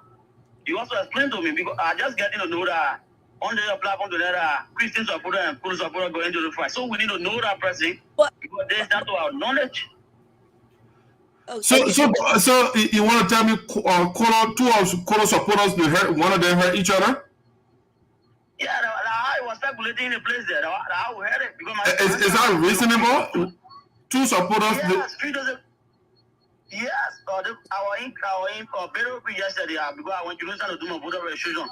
So on my way coming, I met one of my colleagues who I just mentioned. Prior to my going there, we spoke on the phone. He told me that this only happened and put trying to speculate on the forum that Kolo supporter fighting and another supporter fighting. People just sit down table and maybe caught in a labor too.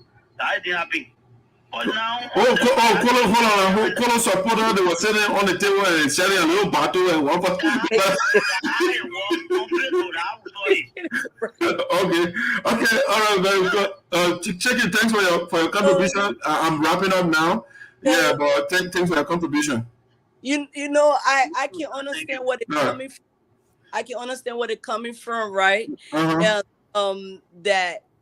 you will get in the defense. You know, you will get very defensive because this is negative.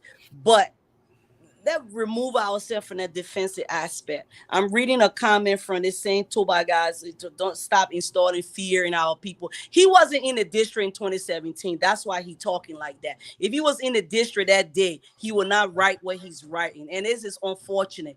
But I just want to go back to that gentleman that just called.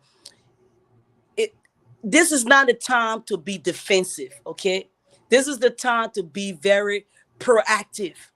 Okay, this is what we heard. This is what's going on. This is what's being speculated. This is what's going all around, that two people from two separate camps got into a fight and your name was mentioned. All right. It is up to you to go and find out so you can verify that. How can one person harm themselves? You know the first person name, but you don't know the other person name. Is he a ghost? No. Why is it that you somehow don't know the other person name? What I'm saying, in other words, look, we are not. This thing does not require us to harm each other. Yeah, it's a lot of people are amongst us. They are not disciplined and they are not mature. Hold on a second, Solomon. How are you? Yeah, I'm on the show. You want to contribute? Yeah, this is my call. Yeah, go ahead. What's the contribution? Well, thank you firstly for this beautiful show and our special guest who has a passion for our people back home and wanting to represent their interest to ensure that people... Before you go ahead with your talk, could you introduce yourself and where you calling from, please? Okay, my name is Reverend Solomon Noah. I'm calling actually from Pennsylvania, East Lansdowne to be exact. Okay. And I'm from that region as well, so I take interest in the discussion. And just want to encourage our sister and those who are running for her office in that area.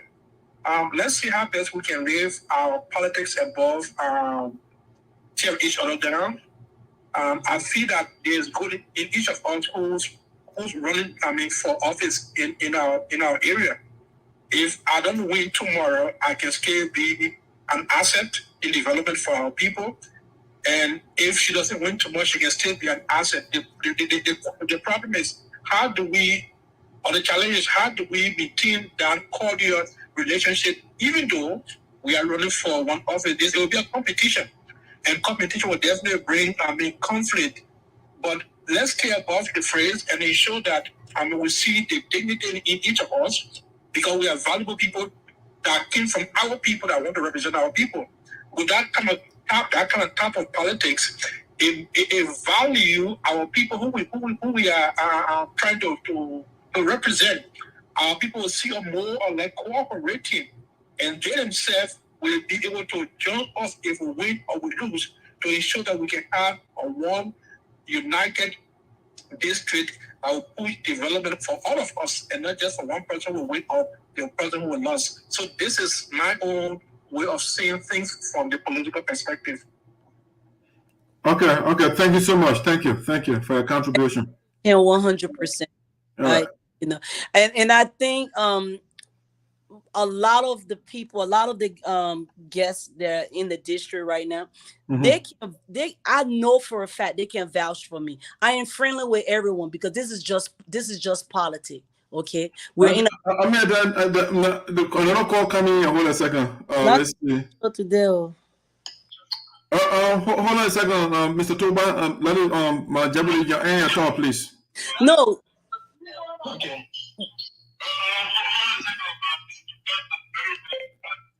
Yeah, go ahead. No, what I'm saying is I agree with the last caller, but I try my very best. I mean I pride myself on it.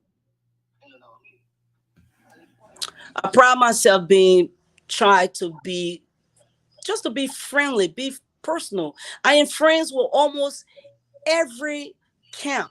I have friends in almost every camp, and that's how it's supposed to be. So I just agree. I totally agree with him. That's all. That gentleman can go ahead and ask his question. Okay. So Laura, could you load the other device back there, please, and you can come in. Okay.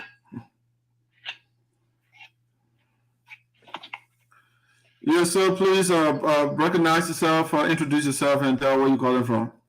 Thank you once again for allowing me to get on your platform. This is Lord Tupa. Okay. I'm calling from Makasabu in Pennsylvania, Philadelphia, to be precise. Okay. I want to give few clarity on what is being discussed on the platform. Number one, concerning the resignation of Sonnyboy Noah, and then if you want to run, executive order of the president. Let me put it that way. The president executive order stated very clearly. Read the very first two sentences. Presidential appointee. It was for presidential appointee, not somebody who got a job through the NBA boss, which at that time was Cecilia Coffee Brown. I was there. I was in Liberia. You know that. I was there. Yeah, there were a lot of people was talking. It was instrument. It was spearheaded by the representative of District Number 3 on the Zaza and the late Mabudi Popular Minister. Yeah, but we were also, on the other side saying, yeah, that's a good appointment. And let me give you another information. The party came on me and say, oh, I'm go to that side. I said, I ain't going to stand up. I'm not doing it. That's how they sent me to Liberia Civil Aviation Authority. I said, I can't go to Sano Country. I would not go to Sano Port. It was not anything bad or something like that, but I wanted to be in Monrovia or at least closer to Monrovia to do that. Number one. Number two, the thing about Honorable Noah winning District Number 3 is simple as ABC. We already have a strategy in place to be able to defeat anybody that puts in us. And I will tell you this, Honorable Jerry is a very valuable citizen of our district and our community. My mom is half Juarzon. My mom is married woman. Married for the most people in Juarzon district. So she's a very valuable asset to our county as a whole. I don't. This is the frustrating part. I don't know how to limit ourselves to politics. Let her get into the ministry, executive government, and be able to help everyone, so we can talk for her because she's a Sapo woman. Look at you. You said you know me. I support anything Sapo. She when she want to be deputy minister, she won't be this one that we can help fight for her. She should not limit herself to Sinoe candidate. Why do you think there's anybody know a deputy position or deputy minister somewhere? Sonnyboy Noah is the director for the port manager. Sorry, he's the manager for the port. And that's a position that we're going to anybody. So we're going to. Yeah, but he doesn't want it anymore. So why you can find something instead of running for representative? Huh? We power more. That's why Sapo make a hold that position. That's one. So, but first of all, I'm hearing Sapo. I mean, are you a tribalist? I am. Okay. I like it. Go ahead. Those are the people who say believe in a Christian God. They are Christian gods are tribalist. Those are the people who say they are chosen people. So I'm a tribalist too. Okay. So are you saying two wrongs make right? It's about look at it's what I have in the half foot. It's not too nobody wrong. I say you say that now. It depends how you look at it. What I'm saying to you is that. But you are seeing the consequence of tribal politics or tribalism in Africa, and you are saying you're a tribalist. I am. Okay, so Sonnyboy Noah is also a tribalist? No, I'm not speaking on behalf of Sonnyboy Noah or I thought you were apology of Sonnyboy Noah. I am also the apology of Mami Sasa. So my words go for Mami Sasa as well. No, we're requiring you to do. What I'm saying to you to follow my yes. I've been fighting her from the time she was in the Sinoe County USA politics, going to Liberia for the first time. I've been fighting her politics. Like, you don't know who is watching you. I've been watching her politics. And it always concerned me. Why is it that she, as a very transparent, one day I would not take one, she hard-working woman.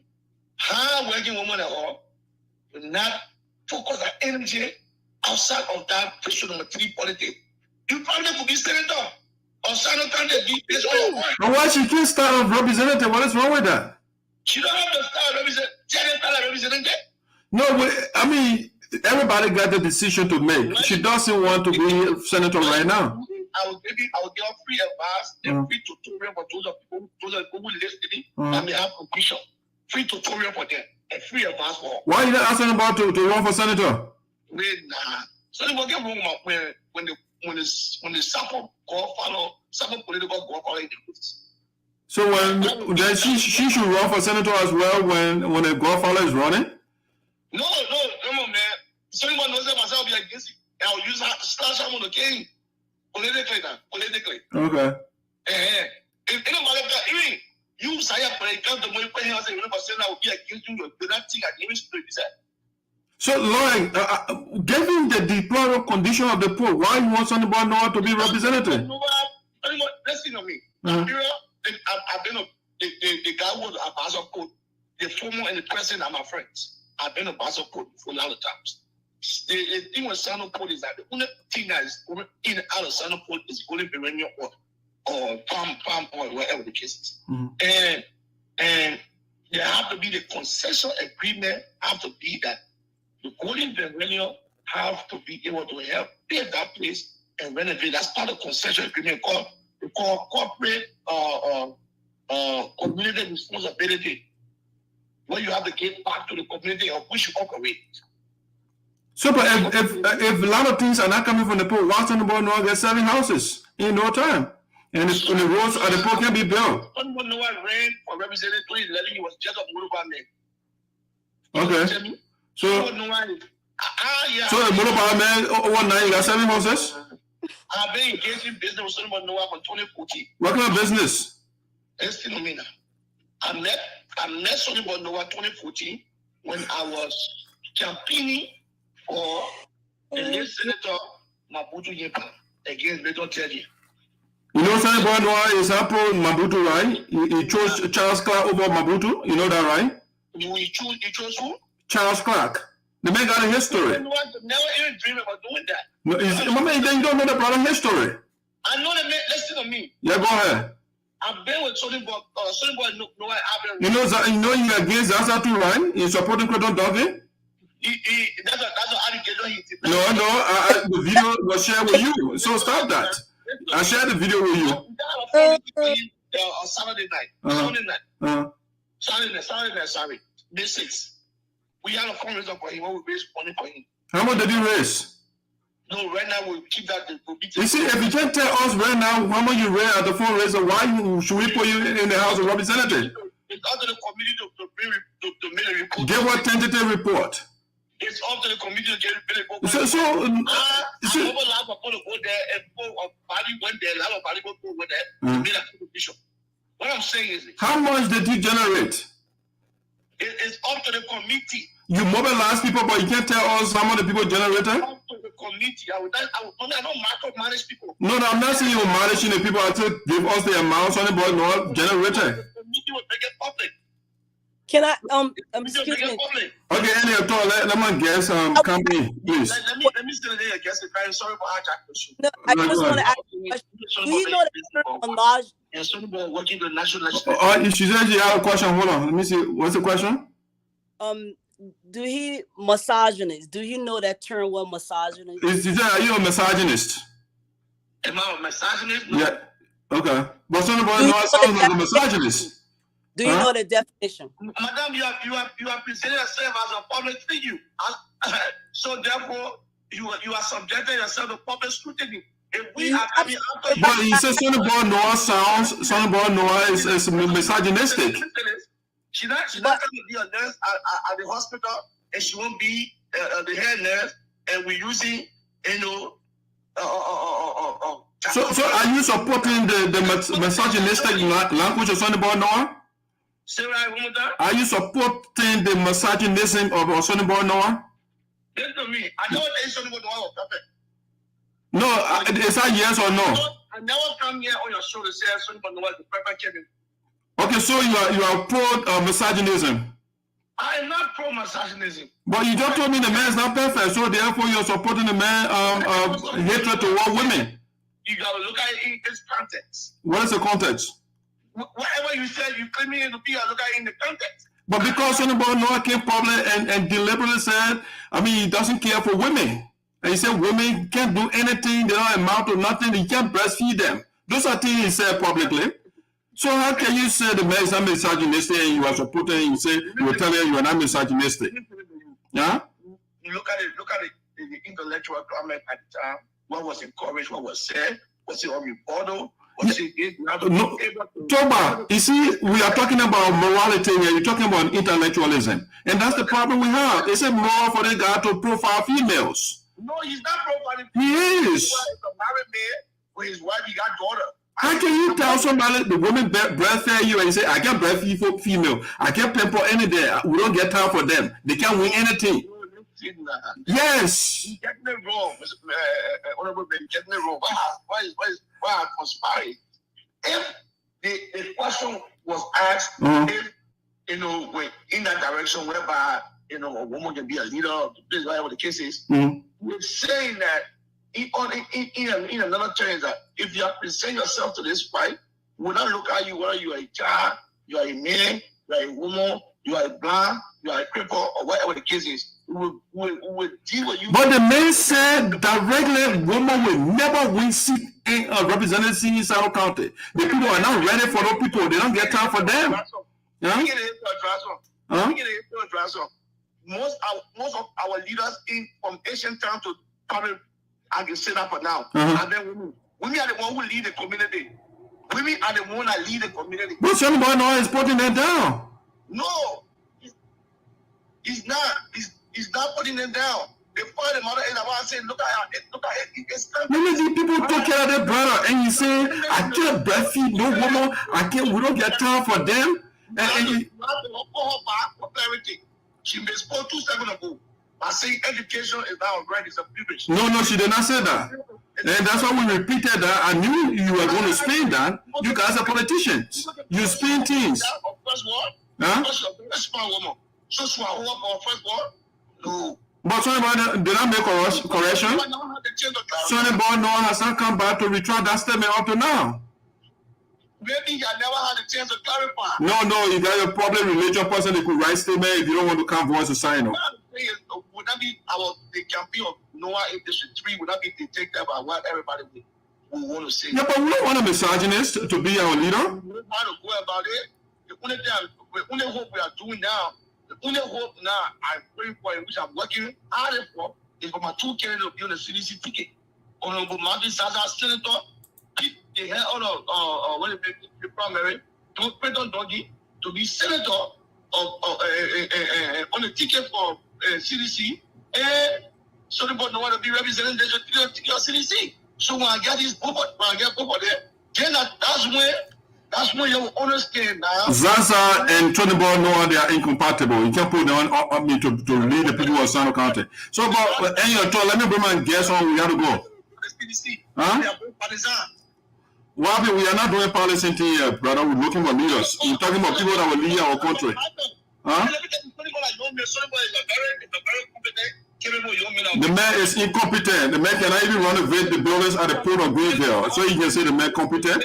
You work there, you know how to go around the people there, you know how to push legislation. The man is sinister. The man is a clandestine young man who is pandering to the people to become representative. That's what he is. You were talking about taking emotion when they bring this in the facts. What did I say that is not factual here? Sonnyboy Noah, he called a woman and he said he can't breastfeed there, he get that for women. Sonnyboy can't come and refute that. I'll play the video for you. I can play it right now. But we don't have the time. Yeah. I hope you'll be able to bring Sonnyboy Noah on your show. The man gets me to me, he blamed me all what the play is about Billy. The man scared of me. I better to a faster play. I go speak to the man. Man, I want to speak to you. The man, I said, brother, come on, chill. In my beginning, you know what politics you go join, sir? I'm a man who even in the party, the hierarchies of the party when this is what look at the university that criticize publicly. So, Lord, before you go, when you were working at the port of the Rabos International Airport, right? Yeah. How many houses you built for yourself? See, you laughing again. I have a property. All right, man. Let me let it work out so we can go. Man. Thank you for calling. But what I'm saying is, before I can leave the phone, Mr. ESOTERIC. Yes. You know, you're understand by the people. The chosen few. The chosen few. Yes. I pray that one of the chosen few understand. Right. Madam Mrs. Foley, because she's married to Mrs. Foley, let her dress up properly. She's a very bright young woman. You understand me? I admire her a lot. She's one of the women who some of our friends talk about Iron Lady, which is a very good thing. She's a very strong woman. She's very forceful. But politics is a different ballgame. What makes it different? Listen, I like to know me. in this ballgame is give and take. It's all sorts of stuff going on. I love to buy. If Mrs. Foley tomorrow say that, you know what I mean? We have agenda 2029. I'm running for 2029 because it's my brother running for senator again. You're already lost. Honestly, yeah, let the woman go. Please, yeah. Okay. Okay. Okay. All right. Thank you, man. I appreciate your contribution. Thank you so much. I really appreciate him very much. You know, it is sad. That's the kind of belief you say that you're not a you misogynists. You not even forget about that part. You want more Sapo people, you know, but I don't know. Do you now know that that district is made up of more than Sapo? Right.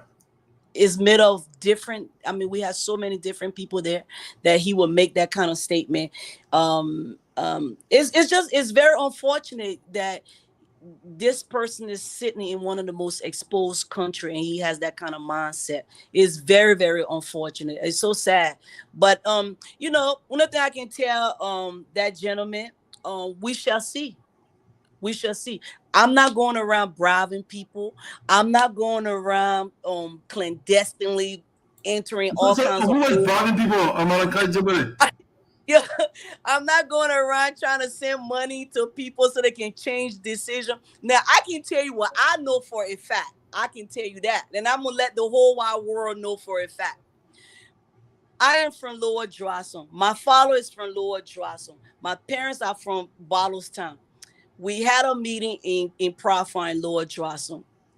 That was, I think, 2019, 2019, right before COVID or something like that. Our people agreed, and when we had that meeting in Profile and everything, they agreed that they would support me. Within a day or two, his very candidate that believed in bribing his way through. Not everything you can buy. Not everything is you can purchase. Trust me, not everything you can purchase. I know they say money can answer a lot of things, but not everything you can purchase in life. That gentleman went, you know, and he sent some money, a huge amount of money to the people so they can change their mind. Today, as I speak, our very community is split. The people of Profile are split. The section that we're from, you know, in the quarter that we're from, they are split because of that behavior. Because of that behavior that I cannot fight my way through. So I have to find all kinds of deceptive ways to earn, to gain this position. I want to let his campaign manager, Mr. Toba, know that he is going to fight. And he will fight very hard because I'm ready to fight very hard too. I don't have 100,000 LD or 500,000 LD to bribe people. I don't have that. I have my integrity and I have my compassion to give to our people. That's all I have. So since, you know, since his candidate is that good, I'm ready for the battle. I guarantee his candidate cannot stand on the same floor as me. Leave that one. He cannot. Thank you, Mark Jegbadai-Fully. Thank you for your time. Really appreciate you. Anytime the platform is here, Sonnyboy Noah is also welcome. Christian Twabu is welcome. Kolo is welcome. All of you that are participating in the race, the platform is yours. I agree. When you come here, I will treat you with respect, but I don't agree with you. When you come here, you my opponent, get ready. I will put hole in all that you're waiting and you'll be safe. Would like to look. Please, can you text me Mr. Toba's number? If he can text me his number, I would love to talk to him because I was saying number to you. He's an interesting guy. He's a fun guy. Let me listen to his delusional thoughts. Okay. You know, I'm a psych nurse, right? I'm used to delusional people. So, yeah, right. I would love to talk to him. Thank you so much. I appreciate it. Okay, all right. All right, so that's the presumptive representative of Sinoe County Electoral District Number 3, Gallah Jegbadai-Fully right there.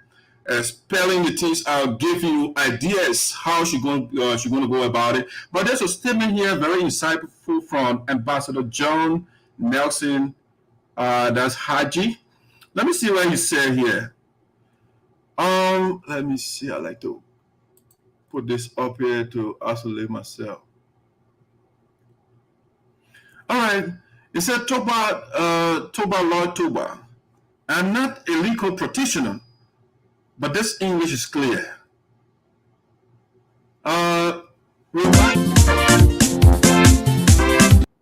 Reminding appointed public officials, the President's executive order states, the Act provides that all officials appointed by the President, including all cabinet ministers, deputy and assistant cabinet ministers, ambassadors, ministers, councils, superintendents of counties, and other government officials, both military and civilian, appointed by the President pursuant to Article 56A of the 1986 Constitution.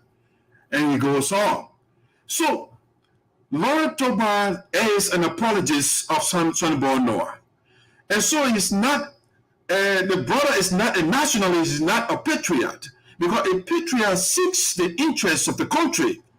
But Lloyd Toba seeks the interests of an individual, even if the person is going against the law. Ambassador, everybody else, but the man said no, Sonnyboy Noah is not included in the group. Poor manager. No. The man is above ambassadors and ministers and all the people that he can stay on while in office. The man is appointed. He was not elected by anybody. Sonnyboy Noah was appointed. So all appointed officials, that includes Sonnyboy Noah. Nobody elected Sonnyboy Noah. So he has to leave our office so that somebody else to go there. We will not use our resources to run campaign. All right. So the more these guys they support Sonnyboy Noah, the more the right stuff, the more trouble they create for the man. All right. So now the last thing I must talk about before I let you go for the day. I got 2 talking points here, and to the supporters of Christian Twabu, I wrote it clearly. If you look at my outline here, my talking points on that, over here, the first segment. So the first one here, I listed on my guests. So those are things that the guests wanted to talk about, not me. Okay. So I separated. I said the second segment, I got 2 things that I want to talk about here. I didn't put Christian Twabu there. All right, the incident that went on between allegedly went on. The guy said I should say allegedly, but that's what my guests wanted to talk about, and I listed that on my guests. So yes, I mean, if I wanted to talk about that, I will go and do my research. But that's what the guests wanted to talk about. Okay, so you're talking over with the guests, you know. Now, well, at least the supporter of Twabu that came on, he validated what Manager Jegbadai said. He said, yes, somebody got hurt, somebody got wounded, and he validated that. The only thing he disagree with, is that show whether that Kolo supporter or that Twabu supporter. Okay, so the information still has a ginormous element of truth to it. Okay, now let me address the last 2 things that I want to talk about. My 2 talking points here. And I will call it a day. Sorry to show a little long today, but my guests, you know, Lala Moshi on, and people want to come and contribute. I can call them off, you know. So, and that's why a little long. But let me put this there. What I want to talk about here. My last 2 things I want to talk about before I leave. Where are my talking points? They are right here. All right. So I want to talk about this. Hugh Bladee appreciates the management of Governance Commission and not Milton Teahjay. Now, Senator Milton Teahjay has been going around and saying he sent Hugh Bladee to Rwanda to go study. By the way, we want to say congratulations to Hugh Bladee on completing his program, his status. I think it's a master program, but we didn't see the graduation, we didn't see the ceremony, but he just wrote on Facebook that he's coming back home and he's thanking people. So we want to see the convocation of the graduation ceremony going on, but I don't know why. I don't want to go into detail into that, but just observation I made. You know, you finish with the program. Well, we didn't see you graduating, you know. But anyway, he appreciated the management of Governance Commission, and he did not reference Milton Teahjay in any of his communication. Let me put that communication also. You can see it. You can see for yourself what Hugh Bladee wrote. And who is Hugh Bladee?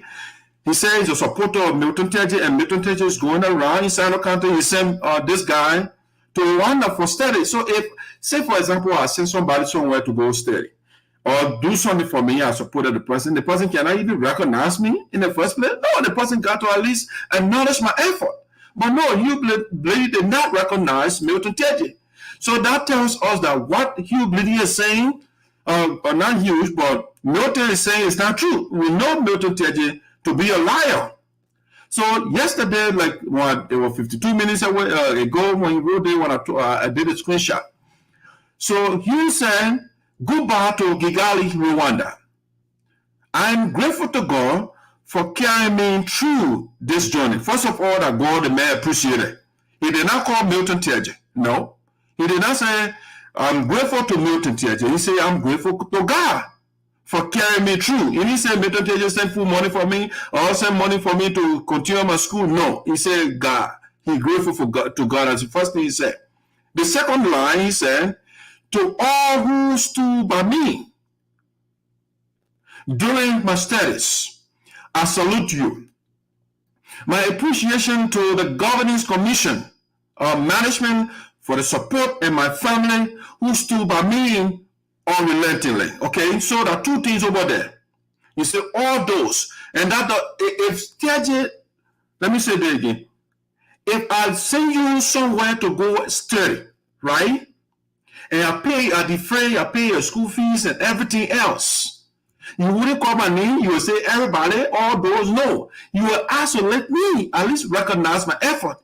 But he really knows that Milton Teahjay did not send to Rwanda. And that's why he said all those that stood by me. So he's talking about the friends and family members, he named the people in the communication, friends and family members.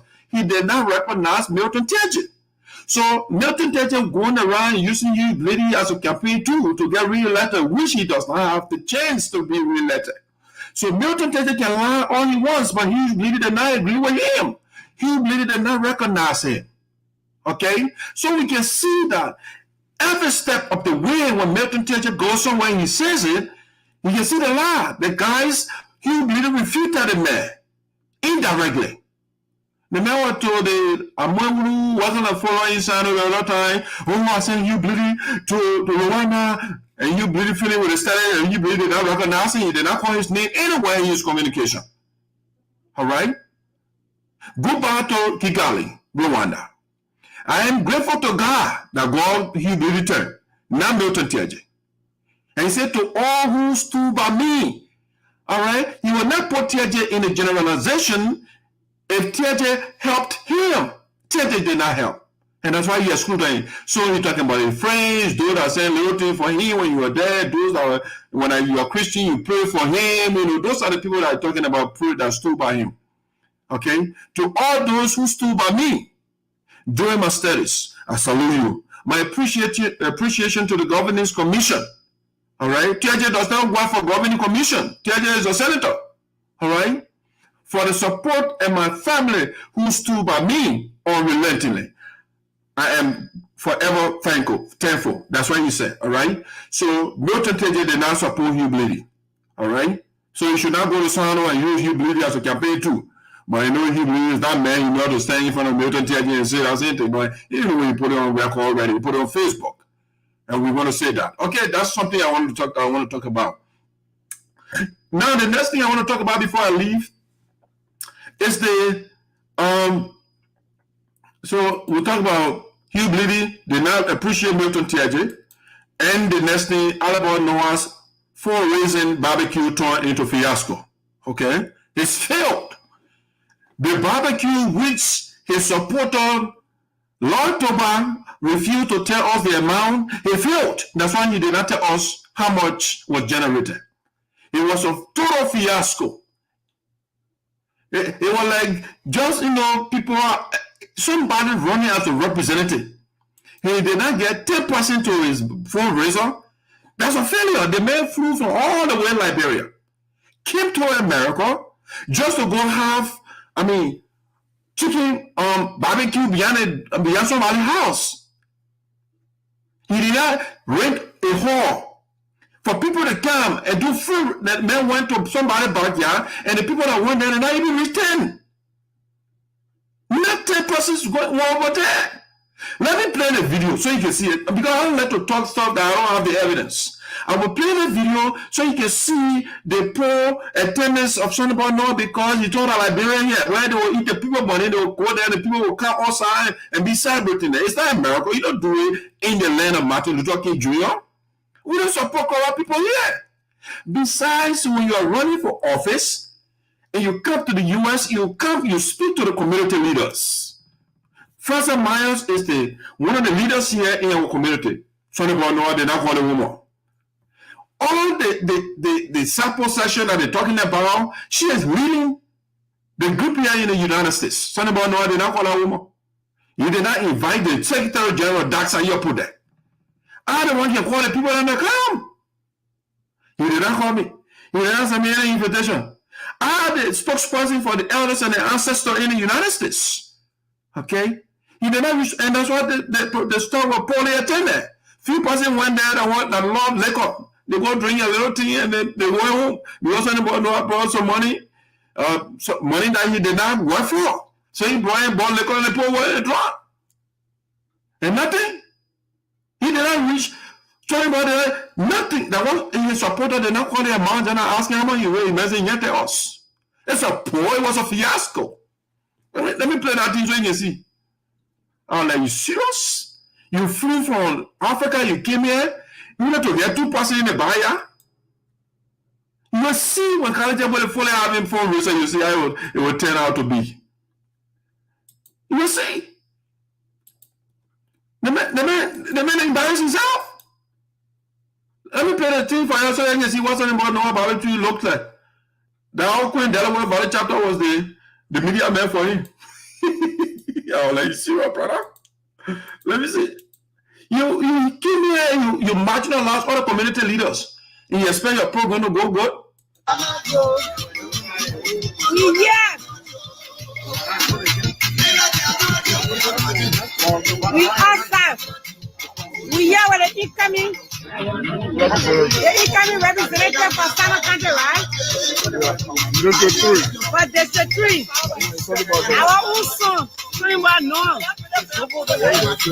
So, just as I told you, let me tell right? So, the media person are number one, right? Number one, that's why you brought the one full result. It's a massive failure. Can I like it?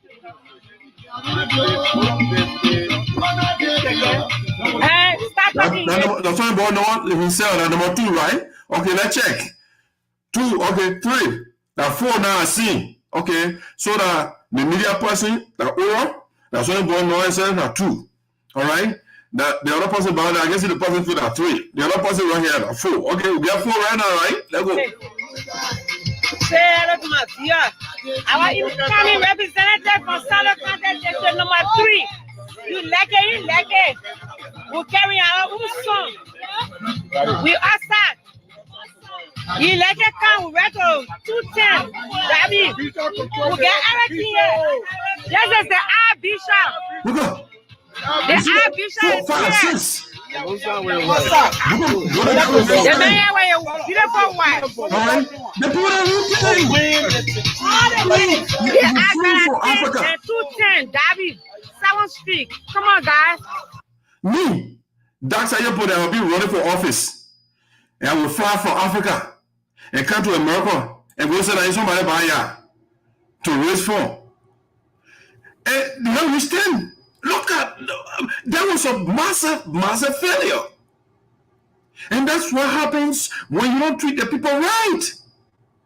Our Sonnyboy Noah renovated all the land, build new structures at the port of Greenville. And not building a personal house. People will not be saying, I'm not going to go and leave my house and go over there to go sit down in front of somebody who get the port of Greenville looks like that.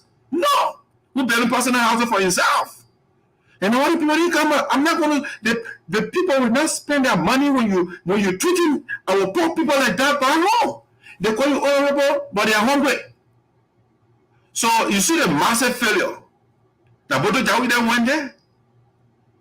Yeah, how can the Jawi disgrace himself like that?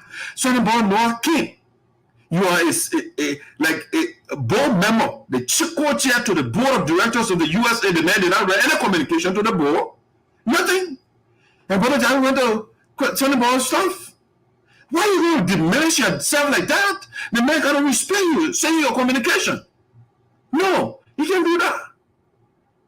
No. So you can't bring yourself low like that. Our Queen for Delaware Valley Chapter will come and fire up to come go over there and be terrible for Sonnyboy Noah. Who eating the poor money in Sano County? And he said that there, who will put our bed there? Who will put Sonnyboy Noah over there? No, now when I'm around here, we don't hate the brother, but we think that he's not a good man for the county. He's not a good man. The way he's treating the people. 7 houses in less than 2 years. And the port of Greenville looks like that, as though it's not generating money.